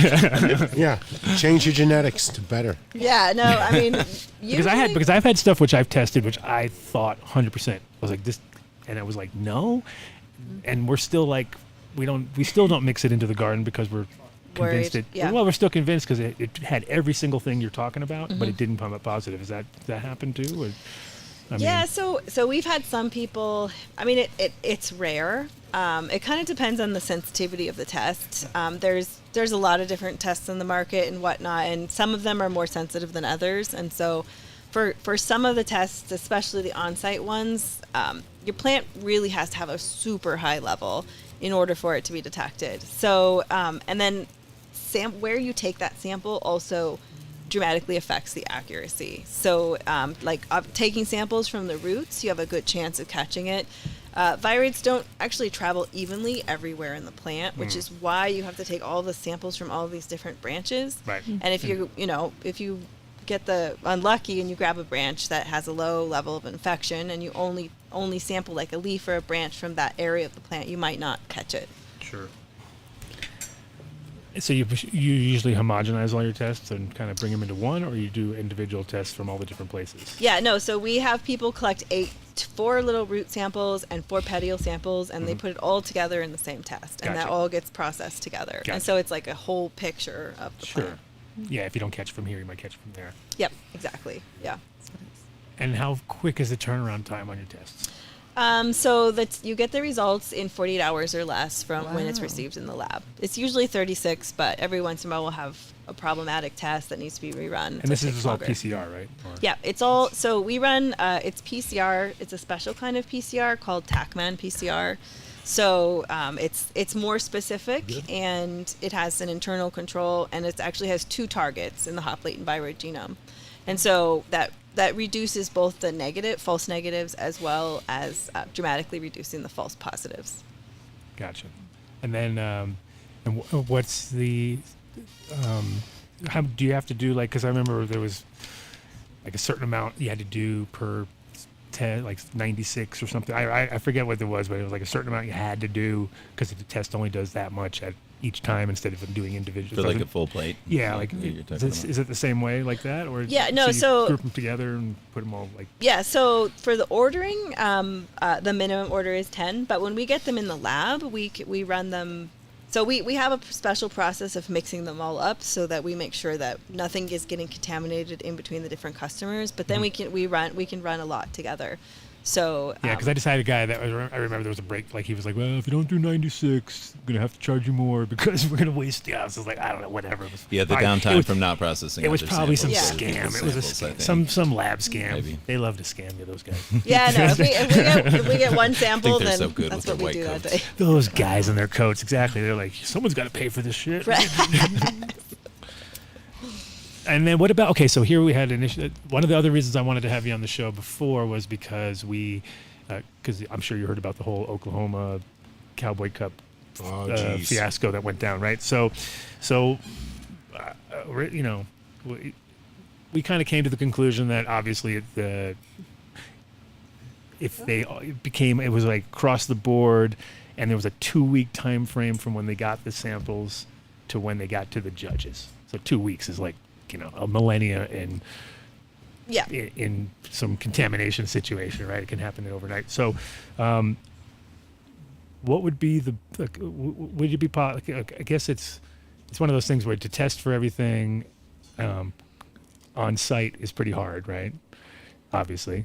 Yeah, I mean, it depends on. Do you ever do any mobile? Do you have like a mobile situation we got a job for you? Right. We got a job for you. The Who wrote a song about it? That's right. So, so we do actually have an on-site technology that should be out maybe 4 months, 3 months. Perfect, because it's not until December of next year, so we could. I mean, because I really feel like they have to test everything as it comes in, and then they have to be able to test it. Especially if there's like that 2 weeks is too long, in my opinion. Especially because it was outdoor, which means you cut those people off further from their time they probably could have dried it. Because I think the minute if you harvest it and then you get it to somebody, the moisture on the inside is very hard to control, especially in Oklahoma, where here you might even here where you think it's dry because it feels like it's dry and it's fucking dry in the air. Still, there's moisture trapped in there that once it gets sealed up, that's how you fucking balance it out in the first place. It's just learning that. It's learning the bounce, you know what I mean, from how far down you can go back to how far up you can go. But so moisture content's important, but then I think it would be great to have somebody on site to be able to test it coming in, give it the fucking thumbs up so that there's no question, because the minute it sits for, now everybody's the final product. So everybody blamed, obviously the organizers, and he took the blame. He said it's probably my fault, but at the same time, next year we want to try to help them mitigate that properly. I think water activity, would be the best starting place just to find out. You have to dry it down to a certain point, and have a metric that doesn't just look at raw moisture content and actually. Yeah, it has to be internal, and it has to be. There's definitely, and especially outdoor weed, because it's usually there's more possibility that there's trapped moisture from just the fact that you have such swings going up and down. If you harvest it in the morning, they might even be covered in water. Who knows? They might even be covered in water. You know what I mean? At that point. What the weather's like that week, like sometimes when it snows a lot, rains a lot. I've seen things that were brought to my lab that were supposed to be botrytis, they were all fusarium. Yeah. It was interesting. I had never seen it grow like in the canopy. It was just like, I took it there and it had the characteristic, mycelium and conidia and stuff. And I was like, damn, like I didn't know, because it's one of those things. It's like, do you call it this and assume it's that because everyone's called it that and assumed it's that forever, but like no one tests it, right? And then you have to treat it differently, because like, for example, I'm much more comfortable combusting and inhaling botrytis if I had to make the choice than I am. Give me a dab at botrytis, please. Yeah. About mycotoxins, the vomitoxin is my favorite that fusarium produces. Sounds really fun. That's everybody's. Yeah. No, it's if it gets to that point where it's visual, usually that's what people would identify as botrytis, right? Because fusarium doesn't usually get, I guess, that advanced, or does it? Yeah. Well, it produced mycelia just like botrytis would, but it had just been called that. Every time they saw it, they were like, "Oh, this is botrytis," right? And so it came that. And I looked at it under scope. And I'm like, "Oh, it's not. Oh shit, that's more problematic." Yeah, I was just going to get a shot of penicillin, and now I'm on long-term therapy. Fuck. Wow. Thank you, Vinny. I'm going to do another show afterwards. 6 and 8. And so you think on that to go back to that whole mobile setup, what? Because that's the hardest part, is they have a lot. They 450 samples they had or something like that. Was it a number? For the whole competition? Yeah. Oh yeah, it was over 400. It was like a concentrates, indoor. Sun-grown only made up 12 or. It was 12. Yeah, that was nothing. But still, you're going to take on the whole flower category of everything. I imagine. But it wouldn't have changed the fact that a lot of those samples had bugs in them too, and he didn't even want to talk about them. And it was one person made a mistake of frothing at the mouth on stage and having just no etiquette and bad tact, and shouldn't have been the person up there, and that's what caused all this. Well, basically said, you guys all suck. You guys all suck, right? And they're like, you don't know how to grow, and we're from California. It's like, oh, it's the worst thing you could ever say. That's what you should lead with. I think that's hilarious. Thank you. Try the veal. Yeah, it was bad. It was definitely not No couth there, right? Yeah, no, it was, and the funny thing was I wasn't even there for the thing. I left, I didn't even know about it until the next day. When that happened. I was No, I saving didn't a leave guy when outside. I left an hour before the competition. I wasn't. Oh. I mean, it was. I was tired. We were there the whole day. I mean, I guess what was I going to do? I wasn't going to be on stage. I would have been in the stands. I was going to give him the high sign to shut the fuck up. What was it? Yeah, like There was no hook available, right? Right. I mean, Dave maybe doesn't that even know would've how been to the right thing to do. get it, so how is he going to give it, right? It's like, what? Huh? Yeah. No. Dave's the party guy. That's cute. Cute. Yeah. Thanks for coming. Yeah. Anything. Is there a doctor in So the house? what's your website? What's your Instagram? How do people order from you? And, we would love it if maybe you could set up a done deal discount code if somebody calls up. It doesn't even have to be that Absolutely. much. We just would like to track to see if you want to get any calls back. So if there's something, Well, I think they'll definitely mention a lot of listeners need to do it anyway. I'm sure it's like one of those things where you don't know you need to do it, but you need to do it. Yes. So Yeah. No, everybody should be doing this. There's the only way we can stop this is by testing. Right. Everybody gets tested, and then you in a way put it like that. you I've been through vaccinate that. your plants. But what if we don't want to know if we there's have no a problem? vaccinated. Oh, you want to stick your Everybody head in the loves sand? that. Denial. Well, it's not I see. visible to the naked eye, so it must not exist. Right? Well, then these I've people seen that before. So People okay, don't like to hear. No, problem. That is 100% been the way it's been for the most of the time, because most people they don't if they don't see a problem, obviously they're not gonna deal with it. But there isn't. I mean, it's funny too how we all have over the years noticed like degradation of certain strains, and it's not to say that it's viruses that are doing it all the time. Like some strains just don't have the capacity to last long. Like your strains where there's plants where you'll grow it out 3 or 4 cycles and it'll already shit the bed in a sense, and it's not even time for it to pick up a virus or something. But it's just not inherently in the plant.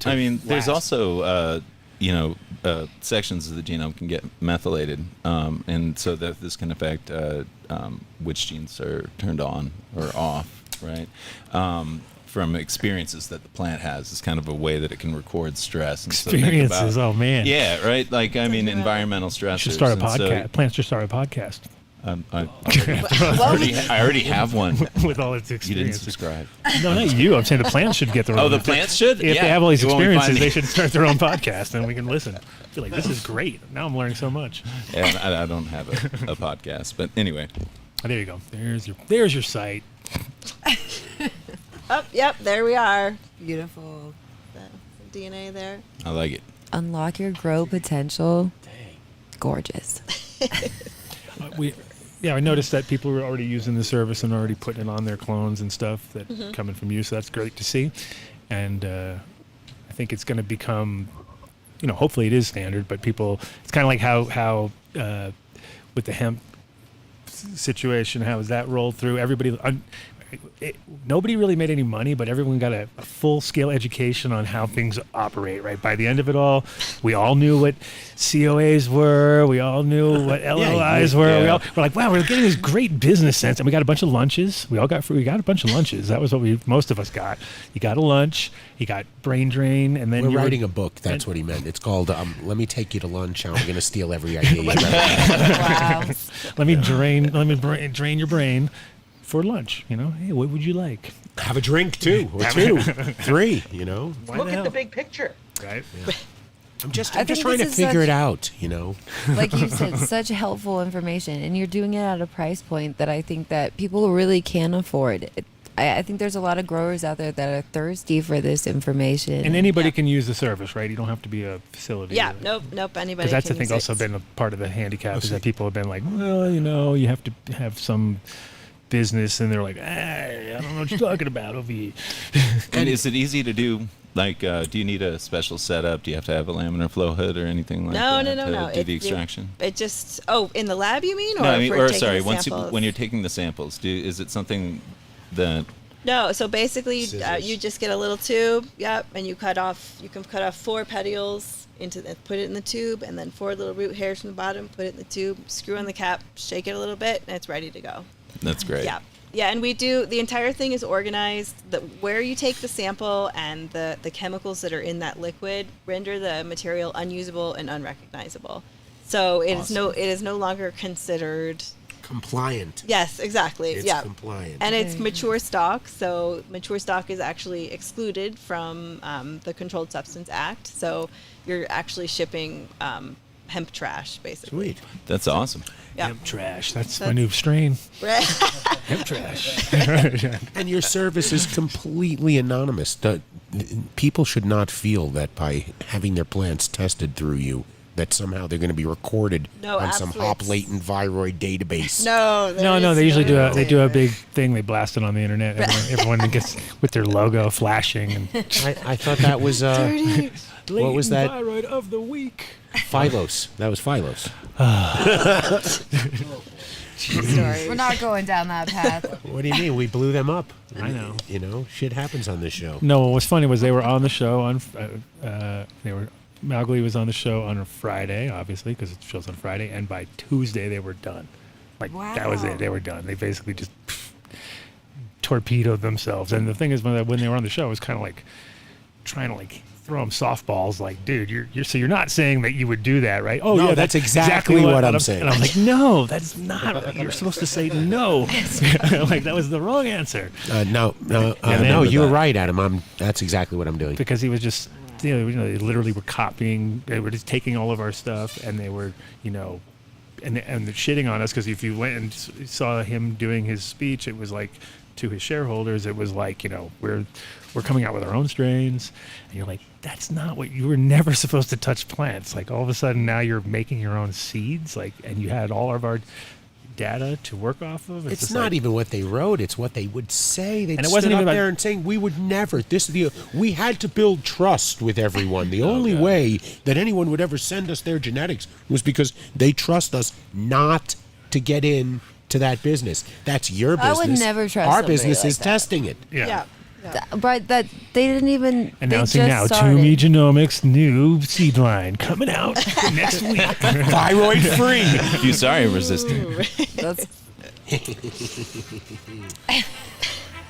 All right, so we know how to find you. So done deal. What is it, like half price or 10% off? Like I have to They have ask to how go it's there. She's got to go back to the, they got to do a Gotta little let me do meeting. my thing. I scared Al Harrington away. Doesn't return my calls now. He scares Made a everybody joke away. on the show that he was going to be into us for 50 grams a week, and now he really thinks that He's scared and to ducking get- me. Yeah, Yeah. that's it. Yeah. No, I'm sure we can do a discount code and Nice. yeah. it's really nice. What I think would be cool, and I think would get people going too, is if it was just like come up with a nice little group price, because everybody's going to you need to test more than one thing, obviously. So everyone's Yep. going to need at least 10, 15, 20, and we're all. But yeah, some little package to make You everybody need the happy. Adam Dunn show full gambit. I want the full panel. Everything. That's awesome. Well, come on. I mean, I'm excited about this, but not what Dave was talking about. You need the full panel. I mean, you shouldn't be skimping Full on Monty, this. the full Monty. This is the way we could stop it, right? If everybody tested and they found it and we treated it, it could stop here. But people want to live in that river, that the ginger guy was talking about with their fucking heads in the sand, not wanting to know. You gotta fucking know. I mean, this is you gotta treat them. And we knew commercial growers back in the day. They knew they had it, and the only way they knew was by data. So if you're not keeping track, you don't know. Here's a great way for you lacking data for the last 3 years of harvests. Get it tested. Yeah. Yeah, and periodic testing is really important because it can be asymptomatic. It can be too low to detect the first time around, especially with your critical cultivars, especially with your mom plants. That's the way to keep them safe. And testing is the same way that they handled, for example, potato spindle tuber viroid. That's how they got away from that. It's just continual testing and rooting out the positives until it wasn't affecting people economically anymore. And that's how you keep your stuff safe. Right. When it hits you in the pocketbook, all of a sudden it's important, right? Right. Well, But also these facilities are, like operating on a hairline profit margin right now too. So it's like if you have a hiccup now, like you can't really recover sometimes from a huge, especially if it's something where you're like we have to take everything out of here, like everything. And it's almost sometimes better to do that just precautionary wise, because unless you have something that's irreplaceable, and then those things you might want to bring to get them tissue cultured and go, and start fresh with those. What about seed transfer too? Because that's also that was something that unfortunately sucks, because usually people think of seeds as being a fresh, new, perfect, clean start. But if you're so now, does it come? Is that internally in the plant? It's in the seed. It's there, and it comes out like herpes style, or is it like what is the deal? Like herpes style? Yeah, where your plants get stressed out, and all of a sudden they're like, "Dude, I can't go to the party, bro. I'm sorry, man. Dude, I don't know what happened." Say it. Say flare up. Say flare up. Just say it. Flare up. I'm not saying anything flare. right Is now. there a doctor in the house? Well, that's technically what it is. It's like opportunistic viruses that come up when you're fucking stressed out, right? You're right. Is that kind of how it happens? Though? So as far as seed transfer, I guess I'll qualify this with, again, there are no published studies. Bleach. That's Bleach. Yes, I know bleach, everybody. Soak it in bleach. I'm going to work that in, I promise. So in hops, they know that percent transmission in seed is about 8%. We're actually doing a study with Texas A&M looking at the percent seed transmission. What I can say is that if you gather seeds from a flower that is positive, there is a tremendous amount of viroid on the outside of that seed.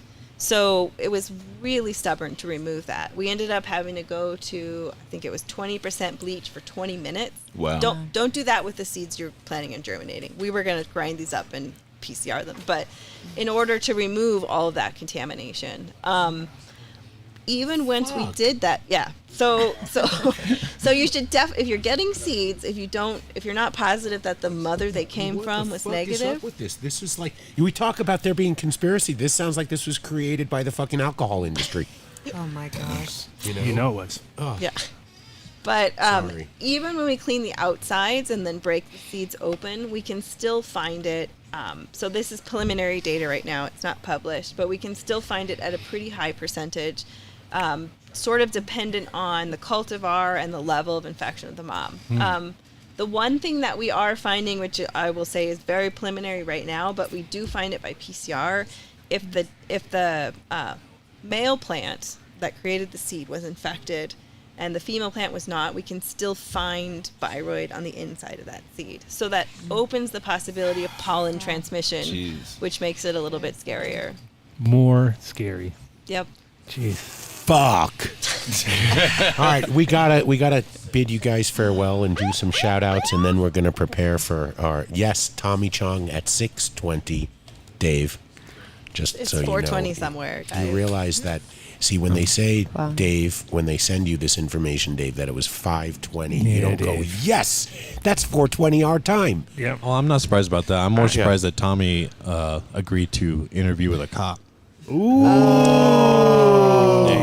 That's what's up. Thank you, MTI.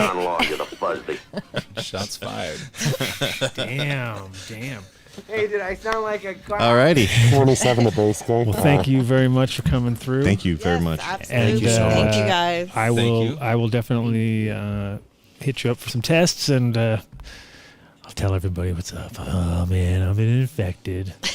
God damn it. Oh my goodness. I already know the plant too. I'm like, that's it. I think this is gonna. It's already been quarantined anyway, but still. Well, you can be the example. There you This go. is an everybody problem. So let's all just get tested. Even me, man.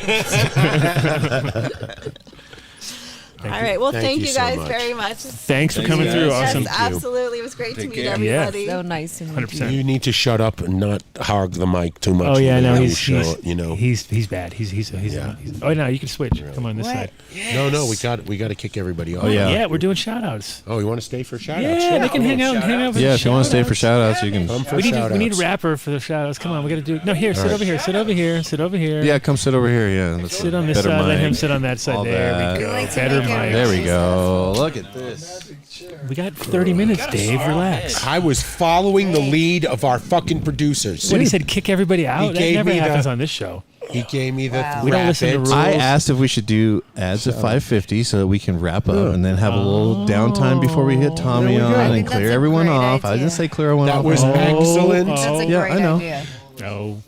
Sorry. I mean, I'm sorry. I didn't mean to produce the show. I'll just step you back. did great, Mark. That's all right. You guys I'm are going just to... used to getting kicked out of places. So Oh, it's the redhead. It's sad. the red hair. 855-877-SOIL. And you can use that number even if you're not going to order something. If you have questions, something about your garden, growing anything from mushrooms, tomatoes to cannabis, give Jeremy a call or And go anybody online at and Build check Us out all their videos because they are always pumping out killer videos with side-by-side comparisons from products. They got, they've got the couple big tents set up, and they're just harvesting now, so some awesome shit. So yeah, go to that. Definitely, if you want to get the done deal, you got to call it in. You can't Gotta do it call it. Can't do it on the site. Vinny, give the good doctor a Numbnuts peanut butter. Oh yes. Make sure I it love the hasn't name. been opened. And Adam Weiss Numbnuts will be in the studio next week as well. Adam Weiss and his numbnuts. And his Numbnuts. And his numb ass nuts. What is this we have up there? Oh, this is some of the white info. paper they did. There's some info, but yeah, definitely check out. And Jeremy's coming on the show on the 10th with Miles, and I'm still waiting on an answer from Chris Trump, but he should be on too. No relation. No relation. Definitely no relation. That would be like a KNF powerhouse trio coming together. So we're gonna have them on the 10th of February. That's going to be great. Looking forward to that show. Check it out. Buildasoil.com. Buildasoil.com. Buildasoil.com. If you're a medical patient and you live in Colorado Springs or you're anywhere near Colorado Springs, you want to head to Green Farms Med and ask for the done deal, and they're going to open up all the discounts to you. I mean, on everything. Damn. Edibles, concentrates, pre-rolls. All no-till grown. tinctures. All no-till grown. And 6 years now. Yep, organic soil, obviously organic soil. But yeah, check them out, greenfarmsmed.com. Oh, shit. Did you see the video from this thing? Did you ever watch it I recently? didn't, but I made Julian laugh today when I said the one harvest bucket is equivalent. The equivalency is 3 MTIs or 1.5 atoms. Oh, Right. yeah. Yeah. Yeah. Yeah, he laughed. Yeah. I only do half the output for sure. Correct. So for $350 approximately, right? Approximately. Yeah, you get one of these harvest buckets. Super well made though. You can tell it's like it slaps on top of any Drill not included. Yep, you got to put it on top of a There's 5 even gallon. instructions. You throw a drill on top for your motor. Damn. And drop your buds in. That's awesome. Yeah, it is. It's really It cool. makes that sound. No, I just go back to trimming 1,200 pounds of fucking hemp flower by hand in an unheated Wait, barn what? in the middle. What? Of Yeah, what? hell. Well, Did they you know, I feed wanted you? to. That's hell on earth. I did Yeah. everything Mark, myself. even Mark is going, I grew 2 acres. You should have just I like, trimmed it. I did all that stuff, and then failed to sell it. That was the problem. That all sounds. It was beautiful. he's Eventually, your I gave it to co-host? someone. yeah. No. It sat in my OG garage, Tyler. offending my neighbors. Oh, OG Tyler, what does he For a do on while. your show then? You really want him associating with your show, Mr. Andrew- I went on and I talked microbes. I think. He's a fucking scientist, right Talk there, crobes. man. He was all Oh, crobing hey. out. Yeah, he was all there's a whole crobed up. episode. Now you're calling me names. No, you're a scientist, and you were doing manual labor, and that's why it got all fucked up. If you if you are It's like asking a really smart person to play checkers. if you're They in the can't do it. market for a milling machine for your pre-roll business, please, we want I'm to go talking to to all you Spain. guys out there in Oklahoma with your 5,000 pre-roll companies. There's like everybody's got one. We have a $13,000 trimmer. We will Brand sell new. to you for $9,000. Brand new. Come on. Waiting on the fucking factory floor to come to you. I Look would- at that thing. Look at that. I would take Sexy. 8,900. Okay. $89.99. Come on, and it's shipped to you for free. You Yep. can run a business on this if you're going to be in pre-rolls. And even I spoke to somebody in the psilocybin world. Yeah, that's what I say. Why Grinding don't you now do- yeah. for their products really is the only way to keep it shelf stable. They haven't really perfected the extract yet. Yep. That's your product right there. Boom. Come on. Someone. Done deal at AdamDunn. We actually needed to get to. We can't go to Spain unless we sell this Yeah, fucking we're thing. trapped, man. We're Rosin trapped dogs. in America until you Yeah. Rosin dogs buy this thing. Come on, Yeah. Rosin dogs. Come on. Greenbros.com. Do you know how happy J-Lo will be What when she about- gets her ticket to Spain after my Rosin Dogs gosh. buys that machine? It's I going to be think so great. I think So Timmy exciting. should buy it. Who? Timmy. Timmy? Timmy. J-Lo, do you have your passport? Of course I do. Okay. I'm just God, making that's sure. Well, hold on. fucked up. Wait, It's you're 'cause asking my the wrong parents- question. I It's have because my this- parents, they have a house in a different country. Is your passport valid? Of course it is. I have Will it the be same valid in question. March? I can't go to are Canada. the It's my only questions you wanted. limitation. I knew that. Now, Yeah, she can't go to Canada. Of was course. there an That's the incident? only caught up thing. in Oh, we're that- gonna fly through Canada. They're gonna- called that was our. That we're was gonna it. go It up and was. over. It Yeah. was Well, through it's Toronto. not- Had to We're go. We had to landing- land in Toronto. All right. 2-hour York? layover. No, Toronto. Apothecary extracts. If you are into Oh. dabs, Oh, yeah. concentrates, Ding dong. and you're in Colorado or Oklahoma, go to the Concentrate Focus Dispensary, Apothecary Farms, which now has what is it? 7 now in Oklahoma. It's 7 in Oklahoma. I'm pretty sure. I think it's 5 in Oklahoma, 4 here now. It's as many as J-Lo's restraining orders. Oh, not quite. No, it's not even What is there. that, No, they 9? didn't quite get Oh. there. They didn't quite get to. No. Fucked up. Shopping at an Apothecary Extracts in Oklahoma, Yeah. safer than J-Lo's restraining orders. That's right. Yeah. Anyway, Gracious.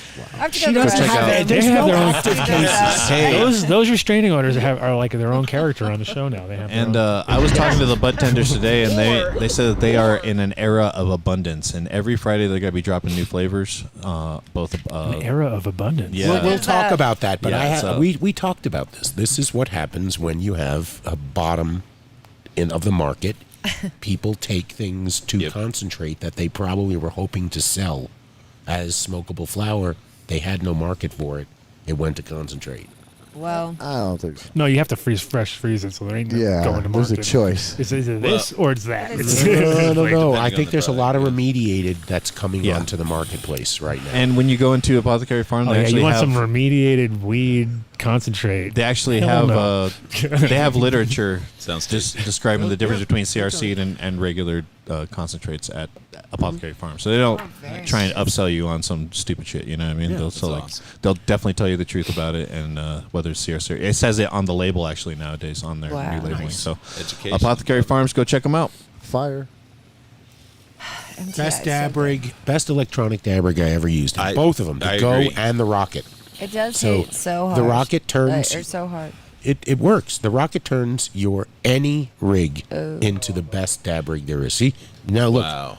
the ginger wants to try it. The ginger. What? The ginger wants to You try. can't address ginger now. him. So how did I get relegated to Wow, the man. ginger? And like, You gotta- spend- yeah, He's like, the, I want that's to. Well, not- because I'm trying not to say it the other way. I was going to say the ginger wrapper, and then I just Oh, stopped okay. short. Yeah, because we want you to rap. You got to rap after you do the dab. So you I'm need gonna to rap head after to I do the dab. About the go. dabx.com. That I'm should going to be do a interesting. whole thing about the go. They're actually About doing a thing go. with Tommy Chong as well. You're So like a chat GPT Oh, really? of rapping. Yeah. So I just tell you what I want and then boop, boop, boop, spits it out. No, have because you I done a suck rap? at Have, freestyle. have you tried that yet? Tried what? The chat GPT? Have you met it? Oh shit! Somebody told me about that the other day, and I was like, "It's something I can ask literally any question of." Anything. Oh my god! Have If you I done start, it? I'm Can you gonna type ask in AI. dabx.com on it? Just go to Yes, dabx.com. you can ask about Enter Dabx. Dunn deal at checkout. You get 20% off. Okay? It's easy to do. And they're going to be coming out with new upgrades. They're all backwards compatible. And they're Okay, just so going to this is a send them card to right you. here. So Oh. have no fear. Just go to dabx.com. Mm, Enter Dunn deal at checkout. 20% off. Do you drink coffee? Ozo Coffee. Not really, but I have an appreciation for it. Well, then you would love Ozo. So you go to Don't ozocoffee.com. carb it till You enter you're- Dunn deal at checkout. You get 20% off your order. This is the single origin. This is the landrace coffee. This is the stuff that they fly across the globe. They make relationships. They forge relationships with family farms, and they buy their beans, and then they roast it in Boulder. I love it. That's what I'm drinking It'll right hit now. again. It'll hit again. That's what I drink every morning. Ozo Coffee. So he just did his Dab X Rocket. He just tried Just it. did my dab. Ooh. Dab. I can't even say dab now. No, but pretty dope, right? That's super dope. 14erboulder.com. You got to try this new honey banana. It doesn't even look like rosin. It looks like favorite. that Nice, dude. old The vapor goes down. Sap that almost. that sap. Yeah. Yeah, it sap. kind of has that Uh-huh. consistency. Honey banana. That's one of my favorite So flavors from fire. Apothecary, so that's cool that they have it in their stable as well. I don't know which way it goes either way, but Can I try it? Yeah, they have new flower strains on the shelves right now. You need to just go down there and take a look at what they have. 14er Boulder. It's on Mapleton between 28th and 30th in Boulder. You can place a pre-order or you can just show up and shop there. I made a mistake. You could just show up and shop? No. Well, because it was all COVIDed out, you know. We gotta call it. COVID. I got this lemon face cart that's put me. Yeah, I ordered it incorrect. You know, I really didn't notice that they ordered they changed to. What's that? They sell Carts. cartridges now that are not just the dark. Live resin cart. Yeah, it's Live really rosin, good. Live rosin cart. yeah, I got a lemon face live rosin cart that I'm excited to try. Lemon face. Alrighty, 14er Boulder.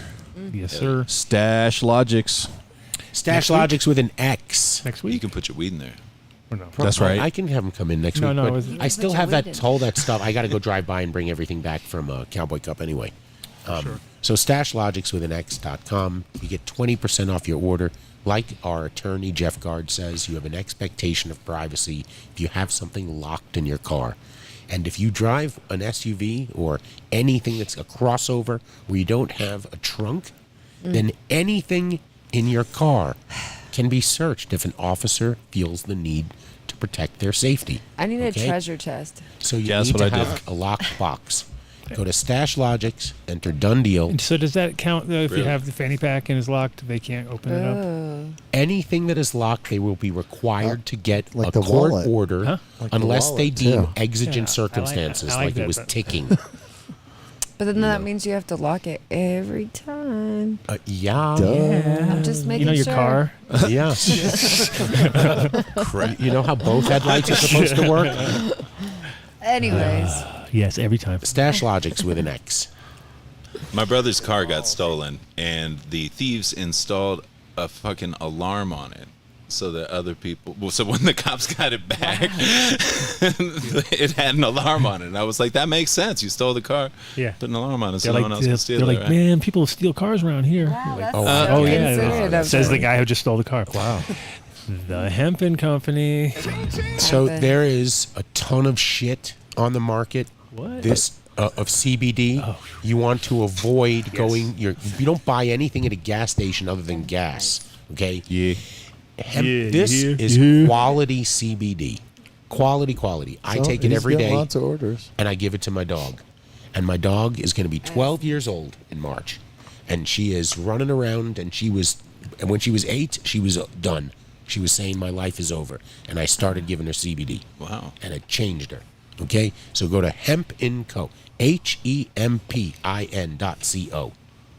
See, I got it right. I was getting it totally wrong. And I think You the got way it. to do it in your name is put your chat name, because he hasn't fixed it yet. So if you put your chat name from the chat gang, 2 will know that you're from the chat gang. And you get I get 2 for 1. It's a 2 for. It's a 2-fer. Two It's a for 2-fer. one deal. Two-fer. Or just We love enter Done 2-fers. Deal, and We you'll love get 2-fers. a little bit less than Vindicator. So it's a 50% discount. Look at Yeah. that. Killing Damn. it. Fishheadfarms.com. Bath. No fish are harmed.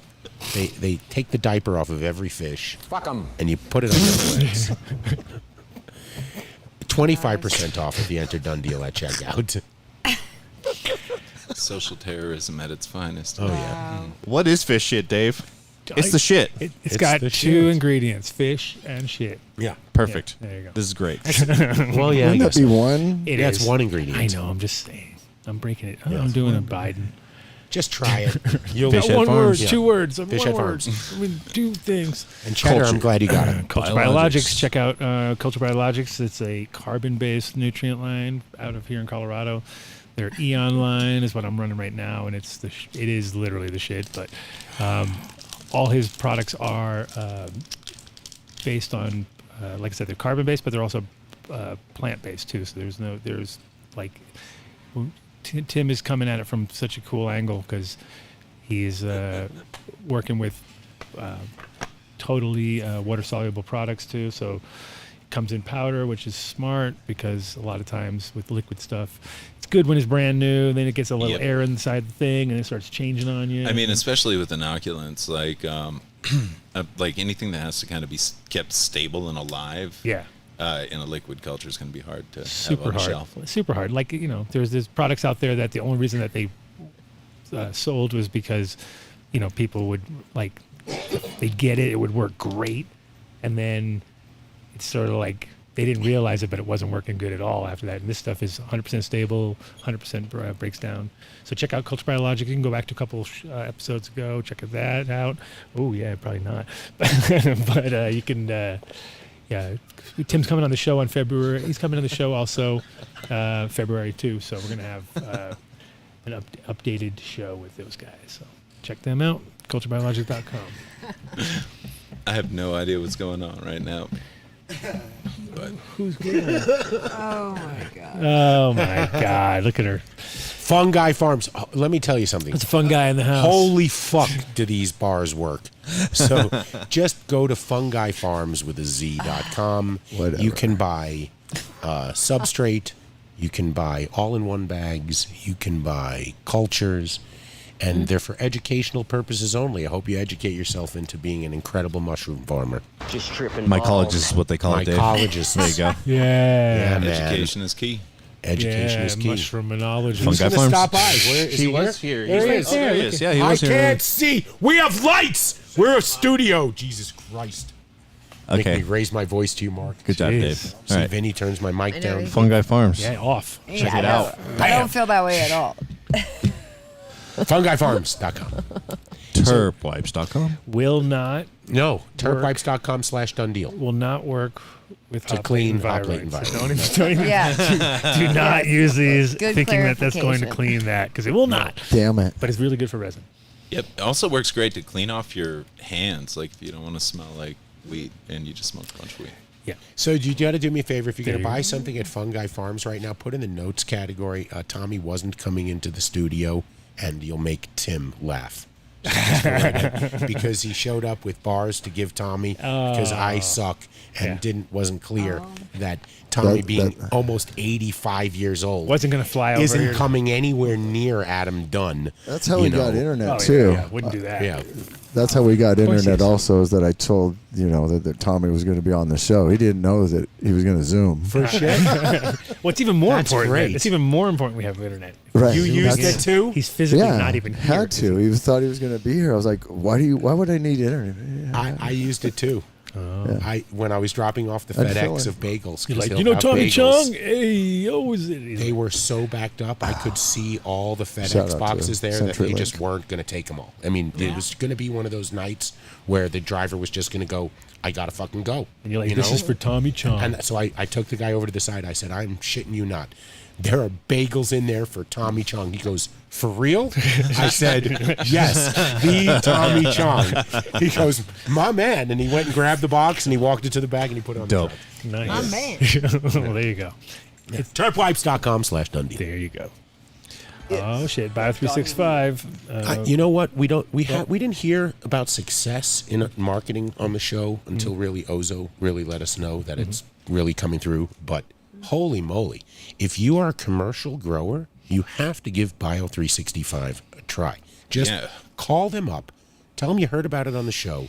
They're going to send, if you're a commercial garden and you're verified commercial garden, they're going to send you a pallet of whatever grow medium you have.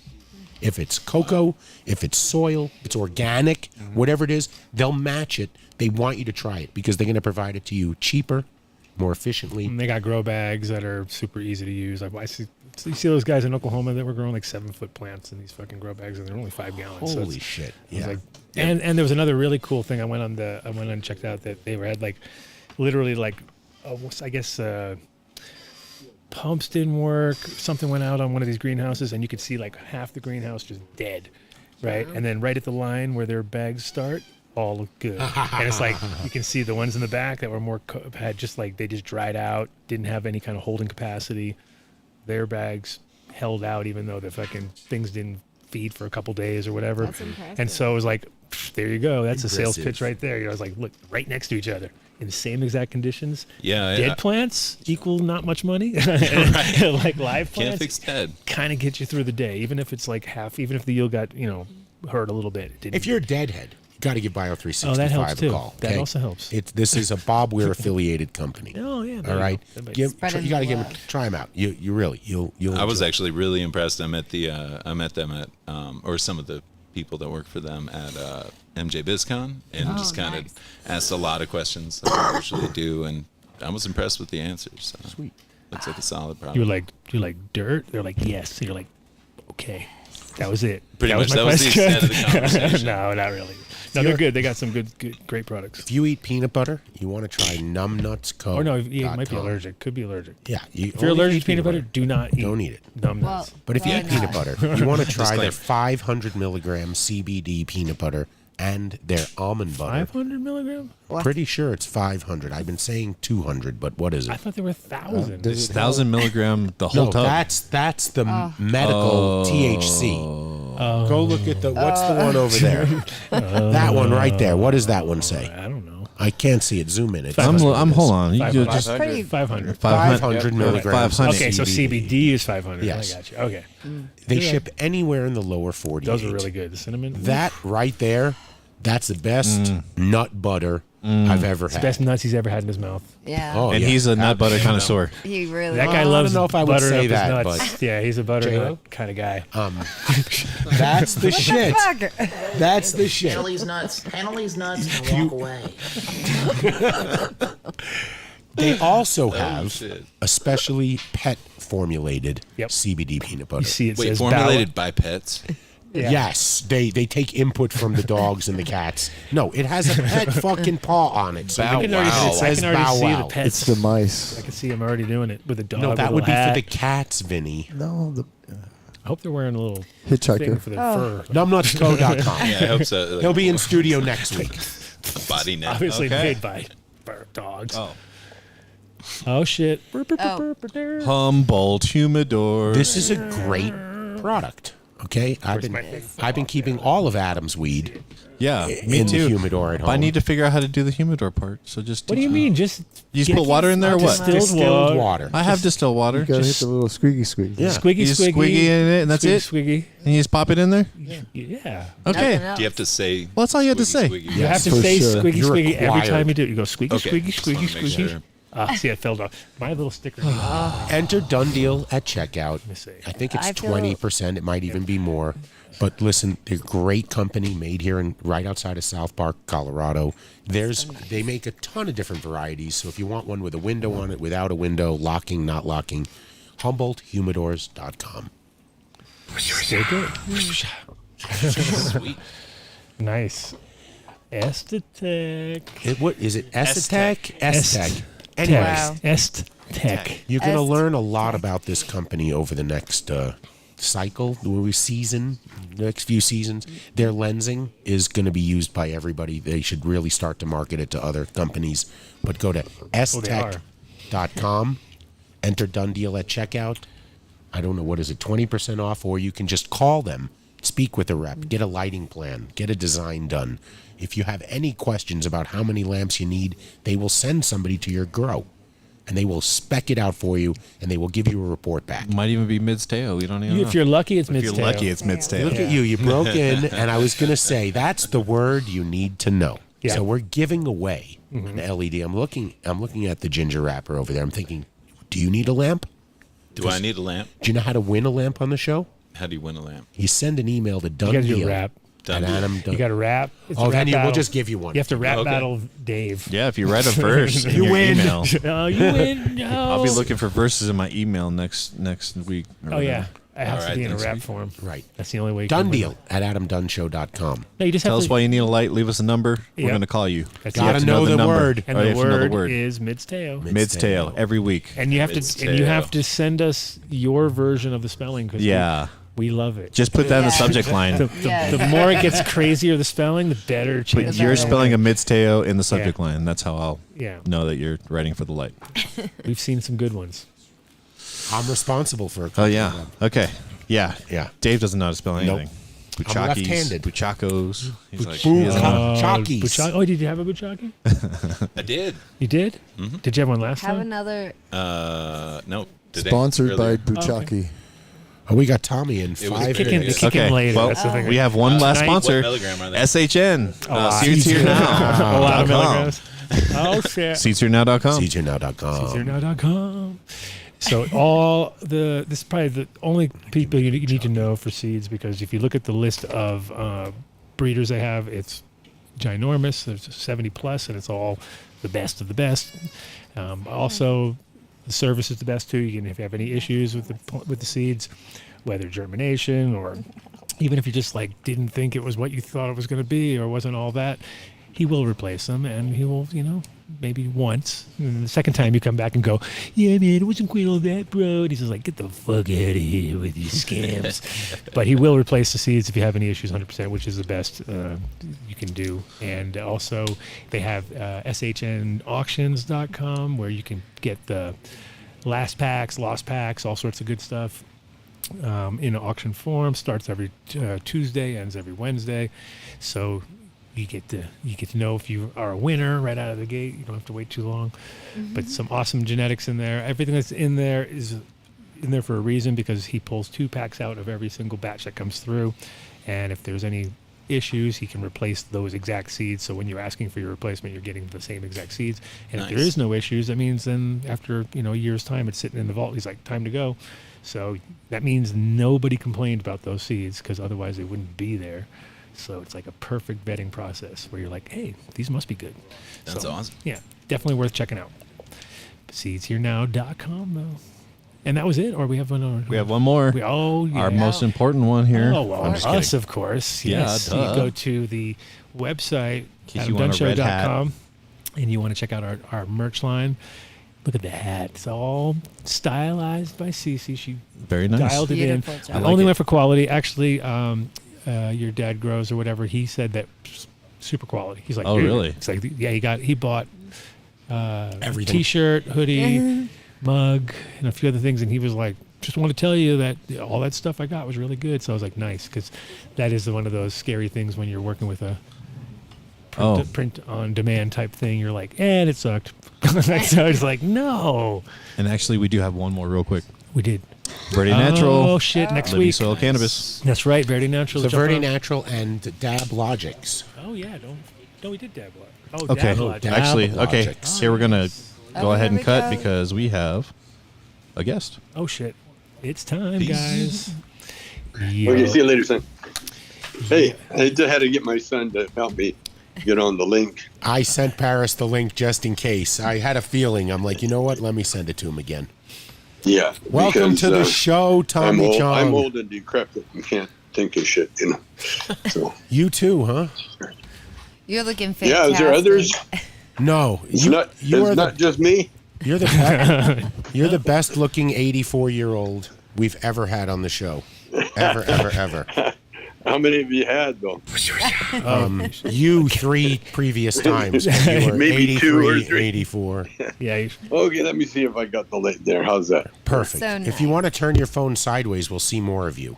But we'll see if it works. Sometimes it doesn't. Okay, we'll try it. That's fine. Nope, go back. It's Just okay. Nah. Don't sweat it. Tried to get on the iPad, but apparently it's not.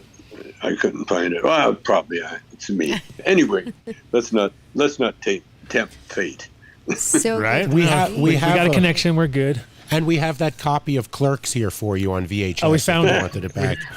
That's hilarious. That's a funny bit, huh? Yeah, it was great. I That binge was a watched. funny bit.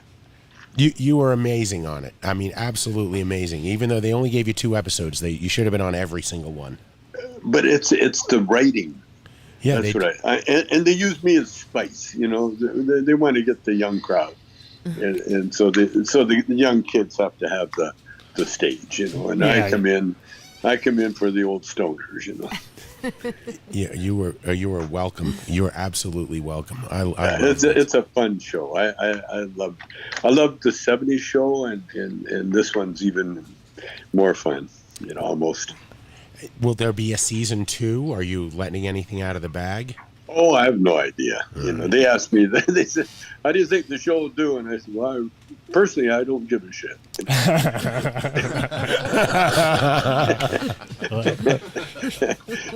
Honest.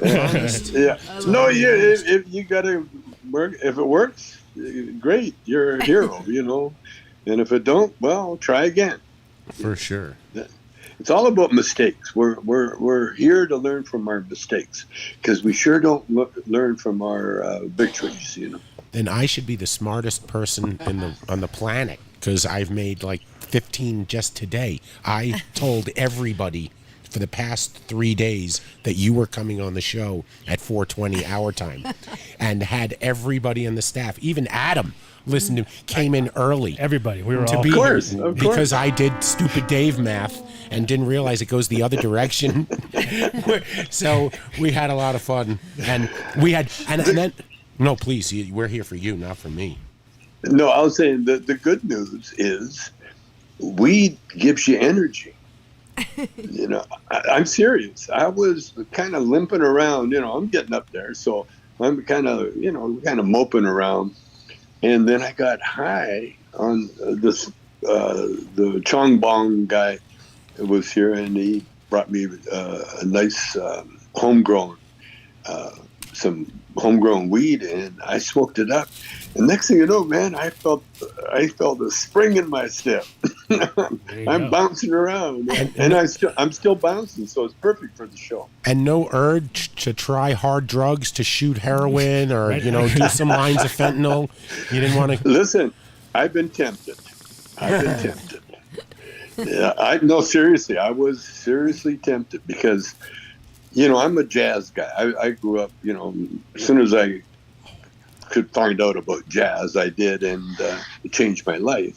And every jazz hero of mine was a junkie, And then I get into comedy, and every comedian that I really, enjoy, and actresses and singers, and all these great people, and they were all on junk, but they all died early. And so I asked Lenny Bruce's road manager, who was also his father-in-law, because it's a funny story. Tony Biscar was his name. Tony married Lenny's mother, who lied and said she was in her 40s, and Tony lied and said he was 30. He was 18, and she was, I don't know, in her 50s, 60s, something like that. Match made in juvenile court. They got married, and Tony ended up being Lenny Bruce's everything. His road manager, his helper, and his dealer. And he was the one that gave Lenny the last, the one that killed him. And so I asked Tony, we became friends. He saw Cheech and Chong, and he just loved us. And he said that we were the closest to Lenny Bruce that he had seen. And so we got to be friends. And I put him to work. I gave him a job all his life. And the reason I'm laughing is that his last job, I hired him as a writer for Nice Dreams. Oh. And he got paid nice, the nicest money he ever had. And he wrote. I had him write a script while he was, while he was getting high on his heroin. And I asked Tony one time before the movies and that, just right after I met him, I said, "What is this? What's the big deal with heroin? Why are so many people getting high and dying? And talented people, intelligent people." And he didn't say anything to me. He just reached in his pocket, pulled out a packet of heroin, and handed it to me. Oh my gosh! Yeah, and so I find took out for it. yourself. Find out for yourself. Right? He didn't say that. He didn't say that, but he handed it to me. And then I took it. I put it in my pocket. And then later on that day or that night, we're getting ready for bed, I took it out of my pocket and I put it in my sock drawer. And I left it there for a good month, I think. Every once in a while, I'd look at it, think about it. And then one day I went and picked it up and flushed it down the toilet. There you go. Because it was a test. It was a test. I knew had I failed the test, I'd be as dead as Prince or Michael Jackson or any of those guys, that went out with drug-related death. Mm-hmm. So sad. I'm so glad that you did that, because we got, a long time, many laughs from you over the years. Yeah, and when you think about it, well, everybody's got their own karma. They're coming and they're going at their own rate. So I won't even get into what if or what should have been, because all you can deal with is what is. And that's where I'm at now. How are you on this new microdosing? What's your position on that? Everyone's taking psilocybin. Microdosing. No, I've been there, done that shit. Because that's another fuck up tonight. We had a friend of ours come in because he thought you were going to be in the studio with us. So he brought a whole bunch of mushroom chocolate bars for you. We got all sorts of gifts for you now. We have coffee here. I've been through that whole routine, man, and I loved it when I did it, but I don't need it anymore. So, personal question: Did you get the bagels that we sent? Yes, thank you. I got them. My son found them for me. I get a lot of mail and stuff, and it piles up. Good thing it didn't But get my lost. son, thank God, Paris, he took care of me. Good. He takes care of me. He takes care of the old dad. Cream cheese and lox, Paris, if you're listening. Cream cheese and lox. No. Smoked salmon, onions, and smoked salmon, onions, and tomato. Oh yeah. Big fat tomatoes, on the bagels. Yeah. Delicious. Well, I put lots of love into them, and I was very, very stoned when I made them. So hopefully it translates through the bagels. Well, thanks for the warning. You know that you can give the bagels to your grandkids. They're safe to eat. They're safe. No, my grandkids, they won't eat anything unless in a candy wrapper. Well, then I'm glad you didn't get the mushroom chocolate bars because they're in candy wrappers. So good. I'm glad you weren't here for that one. No, I don't. No, that microdosing. I went through all that back in the day, and Well, it was more and like now that people probably are more like doing it, macrodosing. More like macrodosing back in the day, right?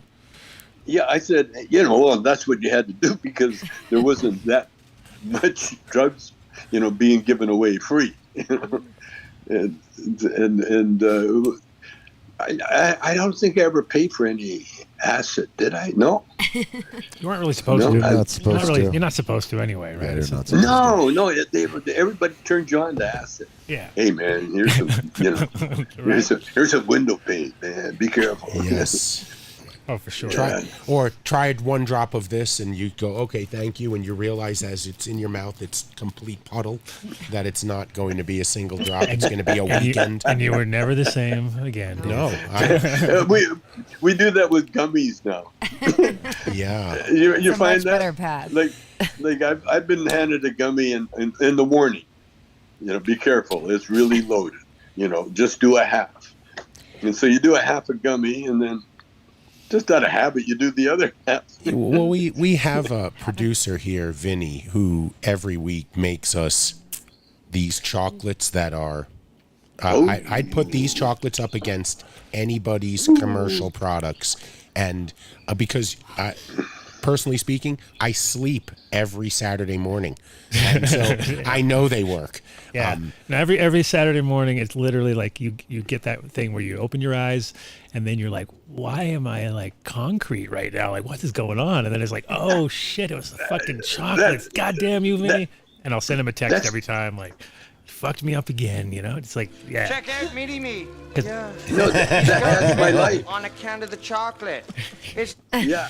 No, that's my life. That's exactly where I'm at now in my life. I don't know if I got COVID or if I got too stoned.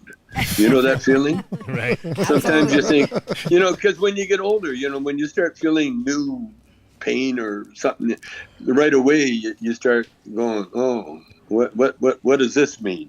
And then you find out that you're it's usually stoned or not stoned. Right. No, for sure. And the chocolates always hit me the next day. They don't hit me on the day. I'll just eat them, and I don't feel nothing. And then it's that next morning though. You're like, fuck.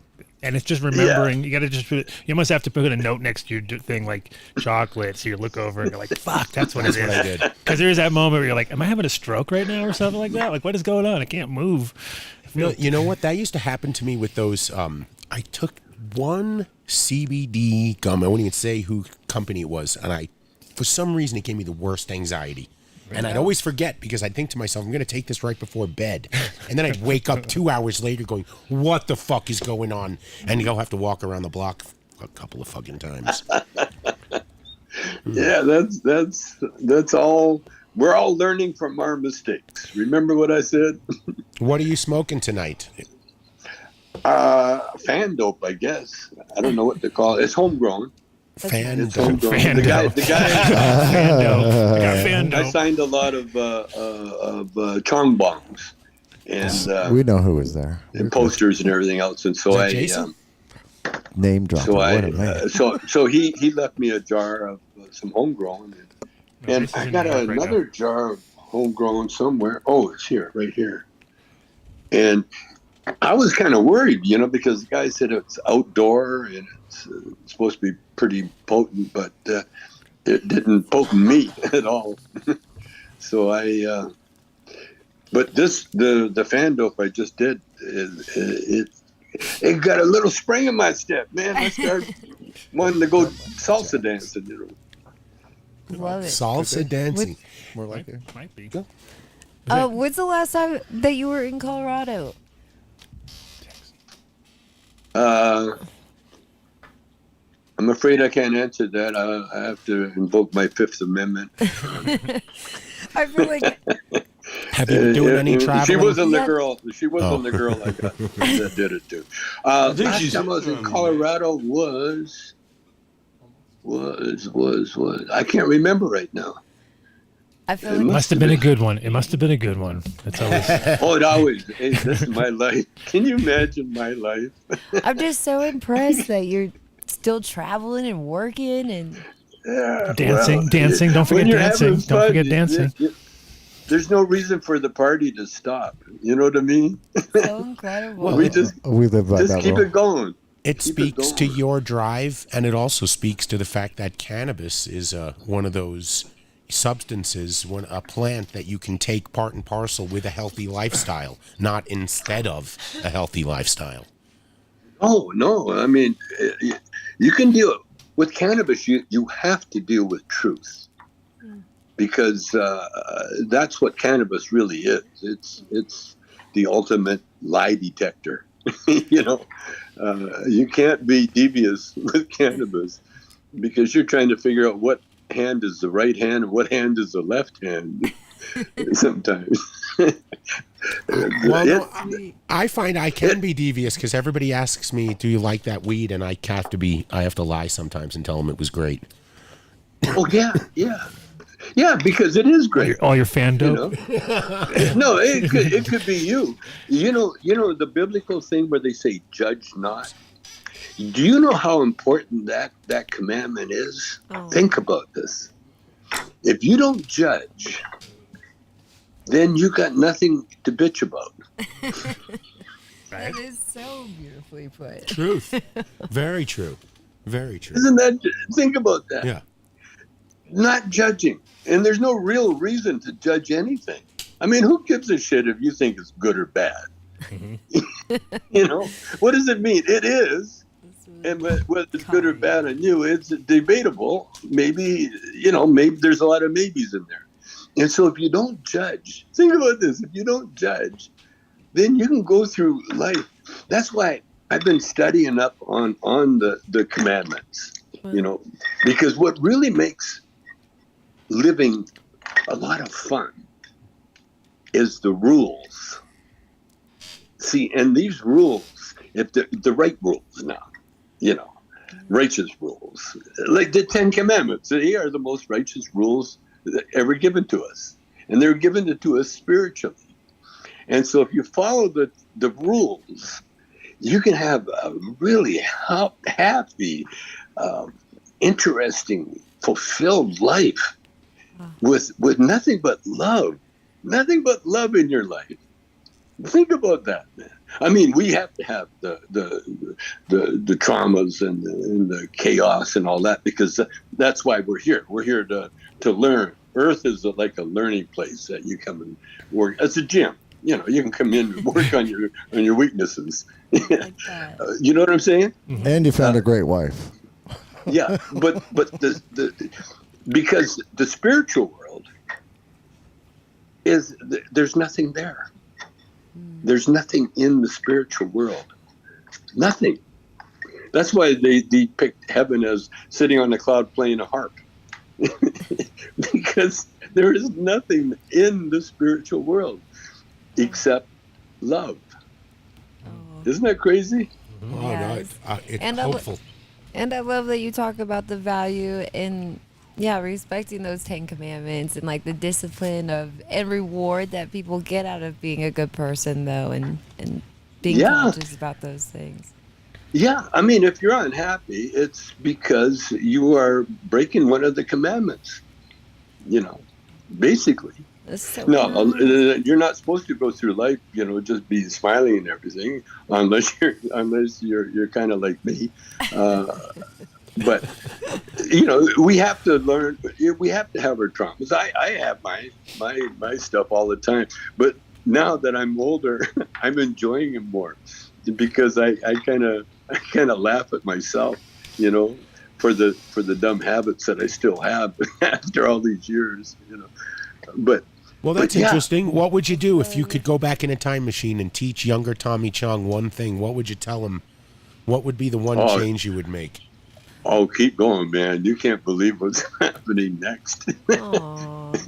No, man, there is, I all my mistakes were just perfect. like I say, you learn from your mistakes, know. Like and it was instinct too. I was so blessed because I was born of a mixed race family, So when I come out, first thing I was told that you're half Chinese, and therefore you're different, And some kids could play with me, and other kids weren't allowed to, that kind of thinking, And so I was lucky because what happened, and then everything that happened to me, it sounds like a disaster, but it all worked out so well. Like my mother got TB when I was still a toddler. I was barely 2 or 3 years old, and then she ended up in the hospital. And you talk about she was quarantined for away from us for about 5 years. That's crazy. And back in the day, they never had the medicine they have now. So when she got tuberculosis, they had to operate, and they took out a lung. One of her lungs, and then they discovered the medicine that saved the lungs and everything else. But I didn't see her for a good period of time. In the meantime, my dad had been in the Second World War, and he had some war injuries, injuries from being overseas, and so he had to put all us kids, it was my older brother and my younger sister, in the Salvation Army home. Wow. And so I was in an orphanage. But before I went to the orphanage, I had to go to the hospital myself because I had because once you're someone in the family gets TB, then the whole family gets checked out, and they found a spot on my lung. So I ended up spending about a year and a half in the hospital. Wow. And so my early memories was being hugged by beautiful nurses and being passed around as, he's a cute little brown guy. And I remember them very vividly. And then I went from the hospital right into the home. My dad had to drive me to the home, and I went from one loving thing into an orphanage, basically. Wow. And the first day I was in the orphanage, first night, the kids at the orphanage played a trick on me. And they were jumping off the blockers next to the bed, onto the bed. And to me, it sounded like, this is what you do. This is what everybody does. And, of course, I got caught on the top of the locker. Of course. And I got drugged down to the office. And I got corporal punished. And I had no idea. I had never been hit in my life before, or even yelled at, that I can remember. I didn't know what being bad was. And so when they took me to the office downstairs, and she told me, hold out your hand. I held up my hand, and she whacked it with a belt or something. Then she said, hold up the other hand. I held it up. She whacked that. I didn't cry because I was shocked. I didn't know what was going on. And I kind of looked at her, and then she said, now go to bed and behave. This will happen again. Thanks for that. So I'm going to bed, and then halfway up the stairs, I kind of tripped, and my hands hit the dirt on the floors, and that's when I started crying. That's the only time I can remember crying. And so I went to bed, and I kind of cried myself to sleep. But because it was a new experience, it wasn't like I was taken out of a home. I was taken out of a hospital into this. And so my life has been full of just these experiences. And so, my early time in the orphanage, I was a young kid. And the older boys would take everything, that they, like at breakfast time, the older kids would take all the good food, and then the younger ones were left with whatever was left. But the thing that I got turned on to right away was constant praying, because they did you prayed before every meal, the Salvation Army. Yeah. And so we shared the pulpit. And so I got an early religious training right off the bat. And it stuck with me. And it's still with me. And I found out, then I started looking around and reading books. But I went to Bible camp when I was 8 years old, and I learned how to pray. And that's the story of my life. Because once you learn how to pray, the world is yours.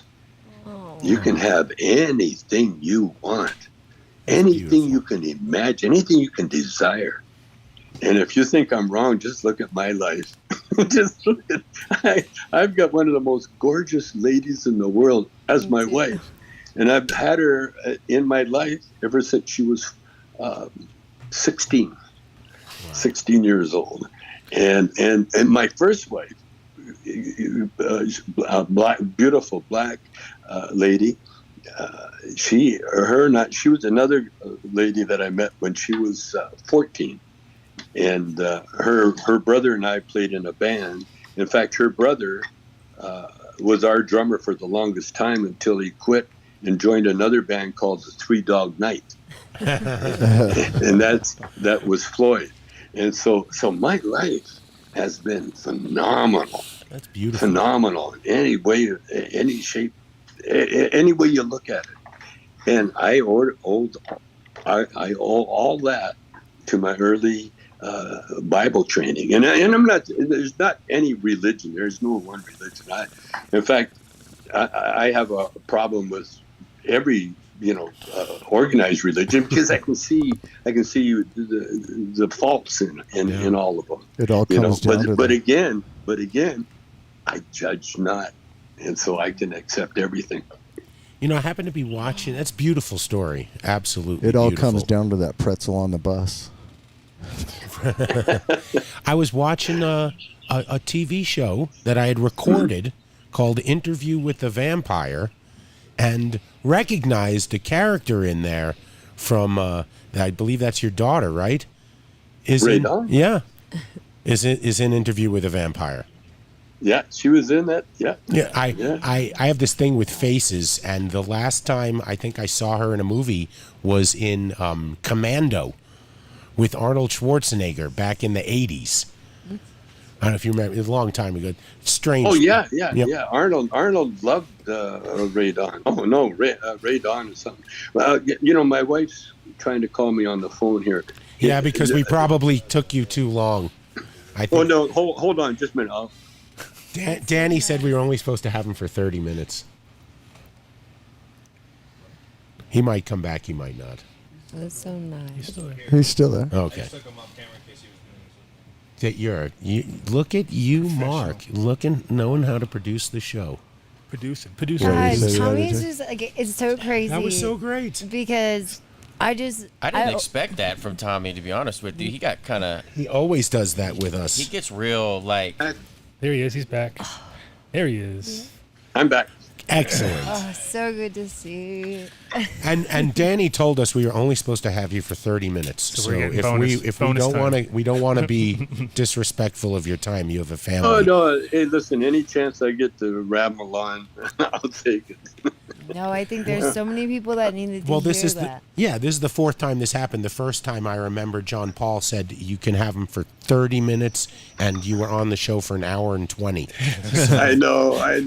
That's so kind. We love it. Everybody loves We it. really But again, I want to be appreciate it. respectful. So anytime you need to go, you can just hit that end button and we're fine with it. Yeah. We got time. We're okay. You have any new projects coming on? I know your whole cannabis brand is really booming. Your bongs, your edibles. Cheech and I are about to do a movie where our characters are old. They got old. You don't and they say. meet up. No makeup required. They meet up. They meet up, and Cheech's character has had a pretty rough life. He'd been in jail, and my character, same thing. He's had a pretty. He's homeless, and we get together, and it's a movie, but yet. It's full of surprises, but it does a lot of flashbacks to our earlier career, which I guess we'll get actors to play the young Cheech and Chong. And that's going to be a sought-after role. And before we do that even, there's a documentary that my other daughter, Robbie, has been working with Dave on this documentary, and it's in the can, basically. It's locked down.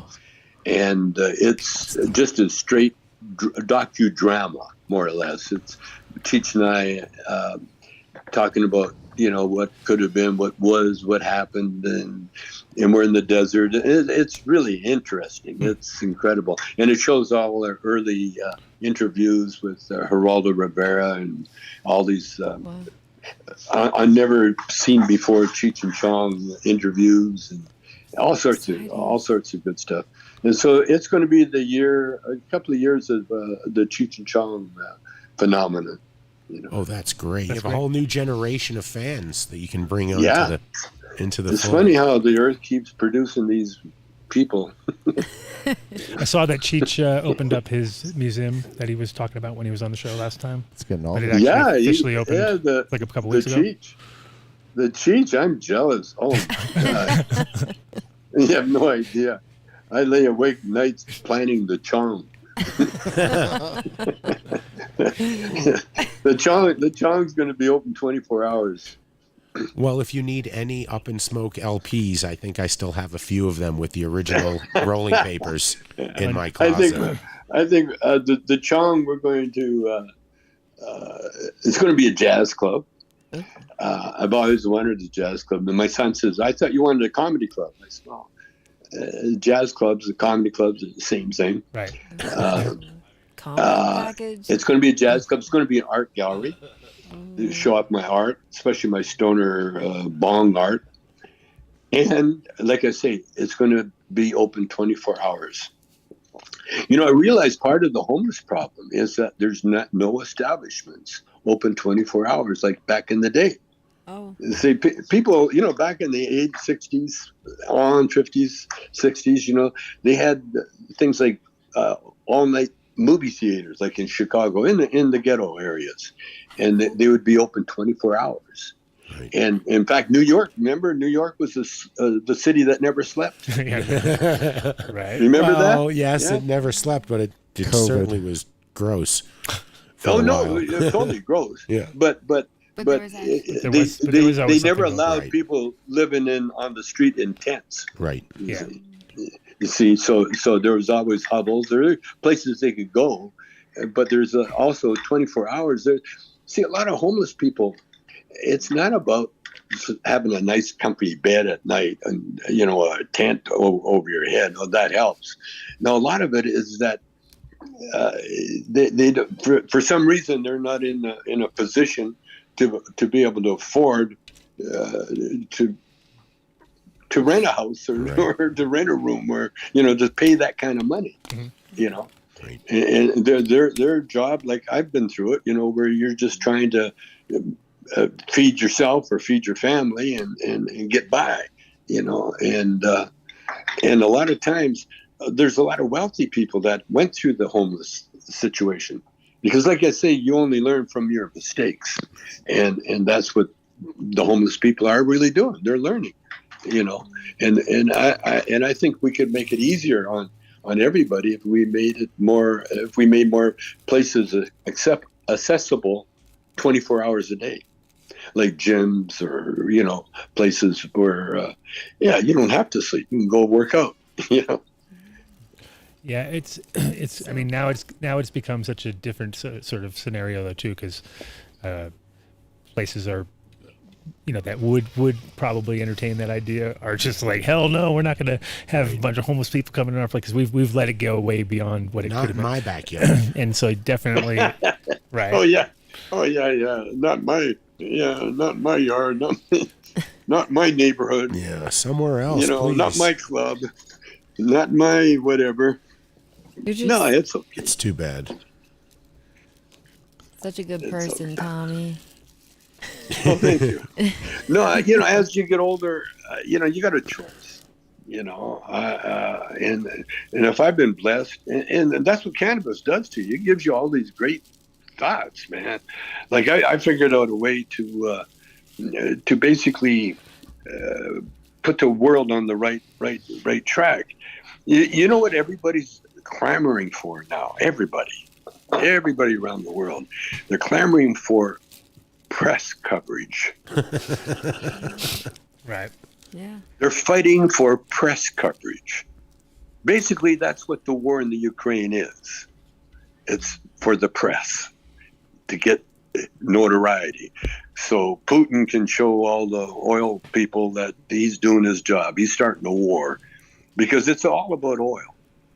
And as the world knows, in fact, I love the way Earth can shut us down. They've got all these warnings, about climate control and Earth's heating up, and everybody ignores them, especially the oil-producing people, because that's their income. And so the Earth goes, okay, yeah, that's time for pandemic time, And they shut everything, all of a sudden no one's flying, no one's driving, no one's going anywhere. And still, there's, and then like Putin starts his war, but the war is necessary. Believe it or not, there's no mistakes. Just like Trump is not a mistake. He's a mistake in a lot of ways, but he's teaching us what's wrong with our system. Mm-hmm. He's showing us. Him and his buddies are showing us exactly who the bad guys are, and who we need to definitely deal with, not get rid of.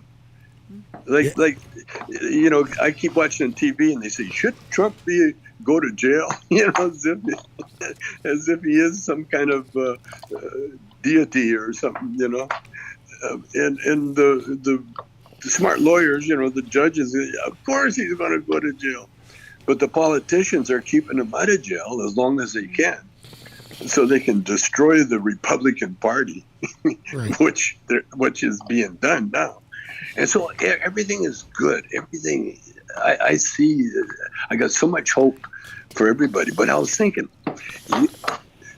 you know what really the insurrection? You know what the insurrection really was? It was a rehearsal for a shot movie style. Trump learned how to shoot The Apprentice. And The Apprentice is sort of that kind of, it was based on, it was written, and it was kind of based on what Trump would have liked to have been. And so they created, okay, now you're the smartest and richest guy in the world. And he believes it. And so when he when he ran against Hillary first, he did not intend to win. The thief in him said, you know what? I'm going to get all the press I can get because I'm running against Hillary. But then, of course, the people will never vote me in because they're not that stupid. Okay? And so he bet. He proved him wrong. He did. He's not as dumb. He's not as dumb as he's been acting like. Well, he definitely didn't think he was. He definitely went in with, like you were saying, like going in for the, like, oh, this will be great publicity because that's what he. That's it. And then it was like it's and Howard Stern even told him, "Hey man, what are you doing? You could win." And Trump's kind of, yeah, right. Because that's why Trump thought, his sexual habits and everything else will keep him. No one was going to elect this guy. That's why he talks shit about, the war hero, everybody. John McClane. Yeah. Well, yeah. John McCain. Right. What his MO was, I run for president, I lose, I write a book, I make a lot of money. That's right. And I make money. And then he won. And then it was, holy shit. What do we do now? Remember, he had a cake made to celebrate his loss, and he was ready to celebrate. Melania started crying. Oh, for sure. Her whole life was over. That was it. She was like, she saw it, and it is totally. Yeah. And here we are. And so that was actually the most fun to watch her the whole time. I loved watching that. That shot where he tries to take her hand and she slaps the hand away. Yeah. It's over. Yeah, those are some good moments. Yeah, but Trump's appeal is it's a sex appeal. And it's very strong. And it appeals that these despots, the what's the guy that killed everybody in South America, Pinochet? Or no, how long we're talking? There's so many of them. Yeah. Which one? We had him drink the Kool-Aid, Yeah, this is not the Joe Rogan show. We don't have a production staff that's going to instantly Google anything. No one's Jamestown. Jamestown. He's talking about Jamestown, right? Drink the Kool-Aid? No, there's no one around here that. You're talking about Jonestown? He said drink the Kool-Aid. You're talking about Jonestown. Jonestown. There you go. Yeah, there's no one around that can ask Siri. Speaking of powerful narcissists. I still don't know how to do that. But what I'm saying is that everything that Trump is a loser. He can't help but mess up and lose. And he always says what he's doing. He always confesses whatever crime he's doing by blaming someone else for the exact crime. And it's such a like a kid, like 8-year-olds or whatever would do. But and getting back to the Ukraine, Putin everybody got inspired by Trump, because those guys were all kind of like their followers were all of that ignorant sort of level of really non-thinkers. They're just caught up in the world and they don't know, and they're told what to do, and they're like the lemmings that would follow another one off a cliff because everyone's going off a cliff, So, but the good news is that he showed us how powerful the camera is, the movie camera. Because what we have in our hand, what we're talking now, we have everything. It's a lot smarter than we are, and that's what we have now. So we have AI. We can ask AI, and they're already doing it.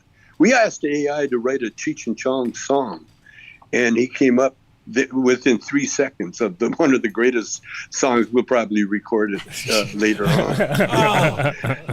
on. So that's where we're at now, and in a few years, we're going to have paradise on this planet via AI. It's going to be nice. Yeah. Or we will have the Terminator, and Skynet will come take Vinny and Mark from us. We don't want that to happen. We need Vinny and Mark. No, but what we need? We need a nice environment to grow up in. That's what we need. Okay. And we're getting it. It's coming. I'm glad that I'm going to be here to see it come to fruition. It's going to be great. I met Hunter Biden. He's a good artist. He's a real good artist. His art stands the test. Did you get a glimpse of the laptop, though? Yeah, right. And guess what? It was full of Hillary's emails. Hillary's emails and in the That's Ukraine. what was on the laptop. And sort of like a IOU from the Ukraine. Yeah. Because can you imagine that Biden was going to help the Ukraine when he was vice president with Obama? I loved it. Don't you love him all of a sudden finding papers in Biden's office? Don't you love that? Because you know what that did? They're all the same. It showed you this is how you do it when you forget the classified document. This is what you do. Just like 911. If you see an accident, you call 911. You do everything right. And then there's no judgment. There's no harm, no foul. And that's what they're doing. And they're just showing the Trump, the crimes over and over and over and over again. I'm almost tired of hearing that, but not really. I can't wait. See, I was in jail with a lot of guys that worked for Trump. Those guys, the lawyers that said, well, I need the money, I need the rent. What can I say? That's why I did it.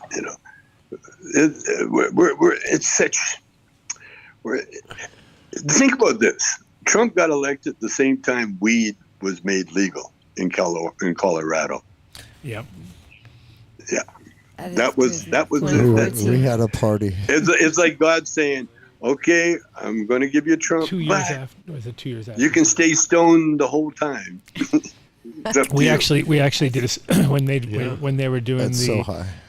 When they were doing the counting, we put up a split screen with Idiocracy on one side, and the actual reading of and it was just like synced so well. We had it all going through a mixer that we would just like lay it over, and we'd listen to the sound from one and watch the visuals from the other. Be like, this is eerily fucking weird. Like, it's so on point. It felt like you were there. You know what I mean? You're like, this is crazy. Love it. This is crazy. It's America. And I'll tell you, Trump is a great example of how really free we are. Think about that. Yeah. We're free to not only elect an idiot like that, but to keep him on, keep him on a short leash, just watch him dance, watch him do his thing, I love what's going down. Of course, I'm beyond being an optimist. I've had friends now. I got friends now. They don't want to sit next to me. Well, you're a Chongist. You're like the most positive person I've ever spoken to. Yeah, that's what I mean. That'll be the new religion. In 100 years from now, it'll be like, what do you practice? I practice Chongism. Well, maybe for a handful of people. But I do have. Sign me up. Listen, I do got to go, but I want to do one more thing before I leave you guys. Sure. I don't know. Did I tell you about Joel Goldsmith? No. Oh, good. Okay. Here's his book. His name is Joel S. Goldsmith. Okay? The Master Speaks. Okay. Joel S. Goldsmith, the Master. That's just one of his books. He's written, and he didn't write anything, by the way. Oh yeah. What happened was that he had a couple of young ladies follow him around with a tape recorder, and they recorded his because he never gave lectures.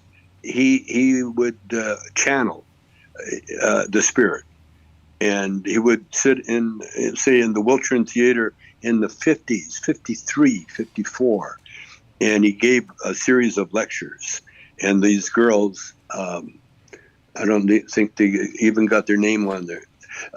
His followers really made it into books, and every page.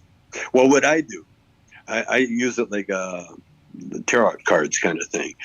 I'll think of a question, and then I'll thumb the book, and then I'll stop and then I'll read what the answer is.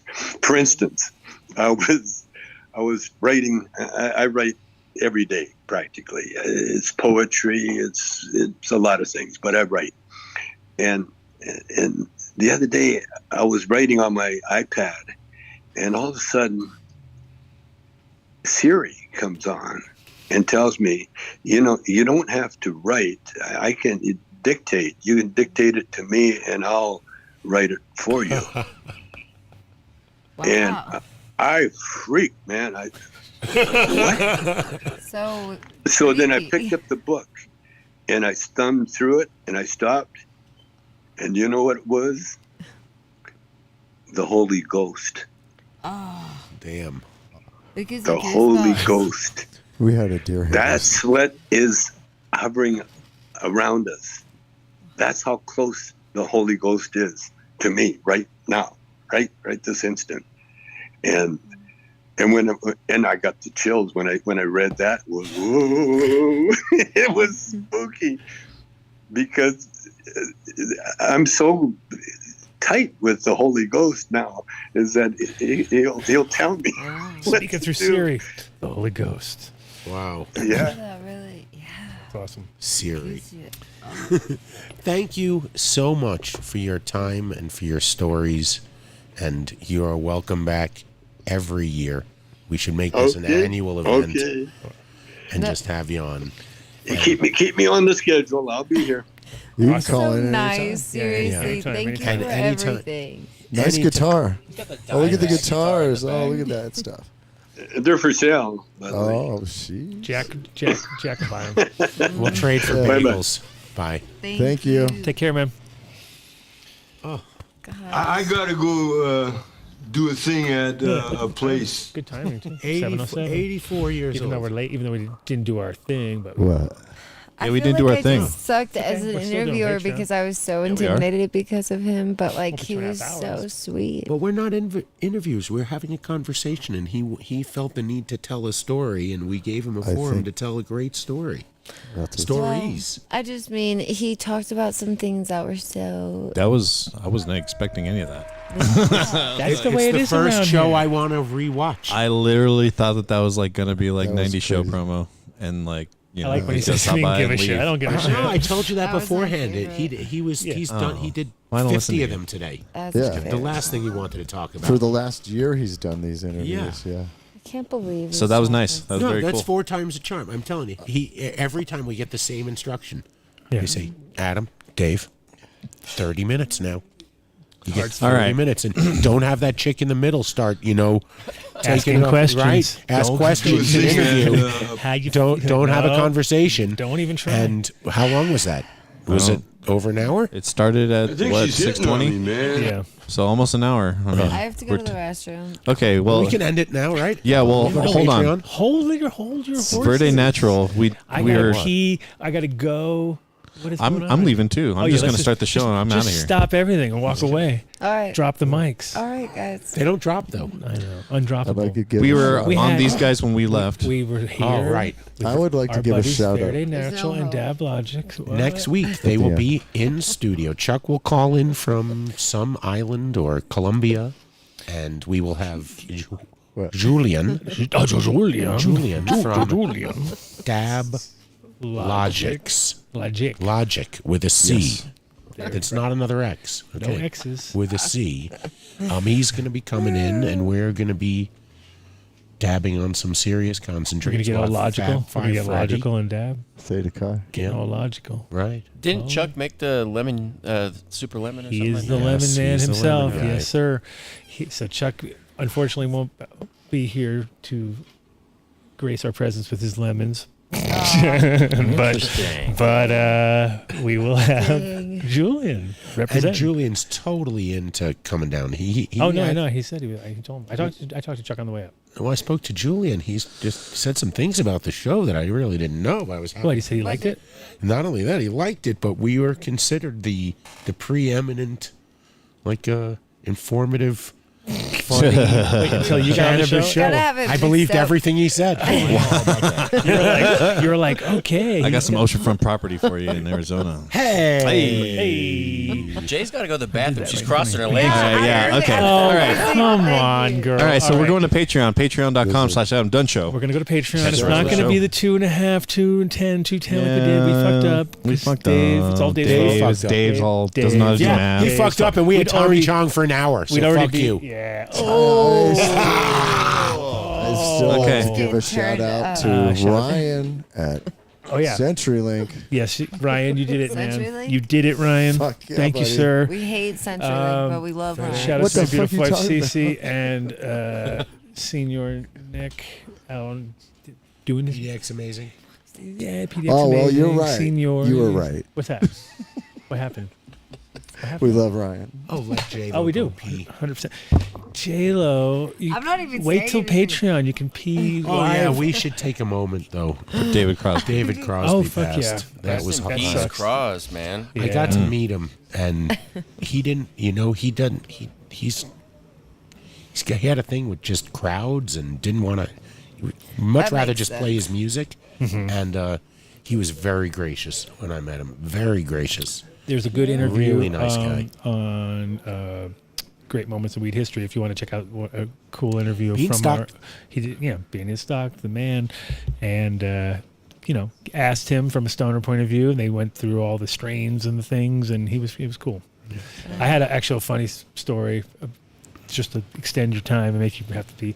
Yeah, Well, I'll extend it even more because when I met him, he was clean and sober. I couldn't even give him my weed. Just You know, it take was a like drink. they said, don't. The manager's like, don't give him any weed. Just give it to everyone else. But Right. he's, So don't even talk about So it. my friend David Wheeler, who's was like, back he'd probably be in his 90s right now if he was still alive, but he was like going horseback down in Mexico and getting weed back when there was no, like going village to village, and they just like lay the weed out in front of a house, and he'd be like, nah, oh, this looks interesting. And but the funny thing was that he figured out, and High Times had him as like they confirmed, I mean, like whatever that means, but it was in writing that he was responsible, but it was sort of like he's the guy that kind of cracked the code of the whole Scentsy thing for them back then, because he was finding these plants that were sterile, so they weren't getting seeded, and there'd be like one out of every couple thousand here and there. And so what he was doing was cherry picking these plants, and he'd go and he'd go, I just want that one and that one and that one, and they'd be like, okay, that's kind of weird. And then he kind of was like, this is okay, they're sterile, oh, they're easy, just burp, and so not sure, can't claim, because it's like, who the fuck knows, but he claims, and he was chased by this cop, and he was like, there was a story about him in High Times where it was like, there was this one narcotics cop that knew him, chased him around, literally like Keystone Cops back in the day, because you could get away with murder pretty much, right? But he, it was kind of like anyway, so he was in Chicago at a Crosby, Stills and Nash show, and he was backstage, and he was saying, "This Go is." pee. I didn't say. Or no, wasn't it? Yeah, he goes. He smokes with the guy. He goes, "This is some Michoacan, right?" And then he got them all really high, and it was Scentsy. And he goes, "Man," and they go on stage, and they're like, "We just smoked some weed from Michigan, man." And it was like totally like no, they got it all wrong, but it was just so classic. It was like, he goes, "Yeah, it was really funny, man. We're smoking them out. We're like, this is from Michoacan." Anyway, that was my long-winded story of Crosby, Stills. That's the only story I know of him. I never met him, but definitely a character, and sad to see. But that's what's happening right now. All the greats are going, man. They're going. It's nuts. Yeah. So rest in peace, big Rest guy. in peace for sure. And if you are a Patreon member, I saw we had a new one today. What was his name? Let me see. Hold on. I pulled it up. A new one? Yeah, some fresh blood. But yeah, Friends out there. Way to we. go, Rosin. What's going on? Nothing stupid. All right. Oh my God! Something Yeah, I haven't stupid. been What are we doing? Are we done here? We are done. We are All right. done. So okay, to Patreon, feeling fucking patreon.com/AdamDunn zooted. show. I'm gonna post a link maybe. post links. hang out. Interesting. Hang out. J-Lo will pee live on the show. No! That's gonna get some views. It's right only there. $4.20. It's only $4.20. It's only $4.20. That's $1.05. Flicking beans. Oh my gosh. See you guys. That's what's gonna happen. See, that's how our show's gonna go. All right. Say goodnight, Gracie. Say goodnight, Gracie. Practically every one of the top 40 records being played on every radio station in the United States is a communication to the children to take a trip, to cop out, to groove. The psychedelic jackets on the record albums have their own. This is a special question. We don't want you to smoke genetically modified ganja. We want you to smoke the real thing. Me? Want you to smoke the natural herb. Sweet. Some call it marijuana. Sweet. Some call it sensimilla. Sweet. Some call it lamb's bread. The tea. And some people call it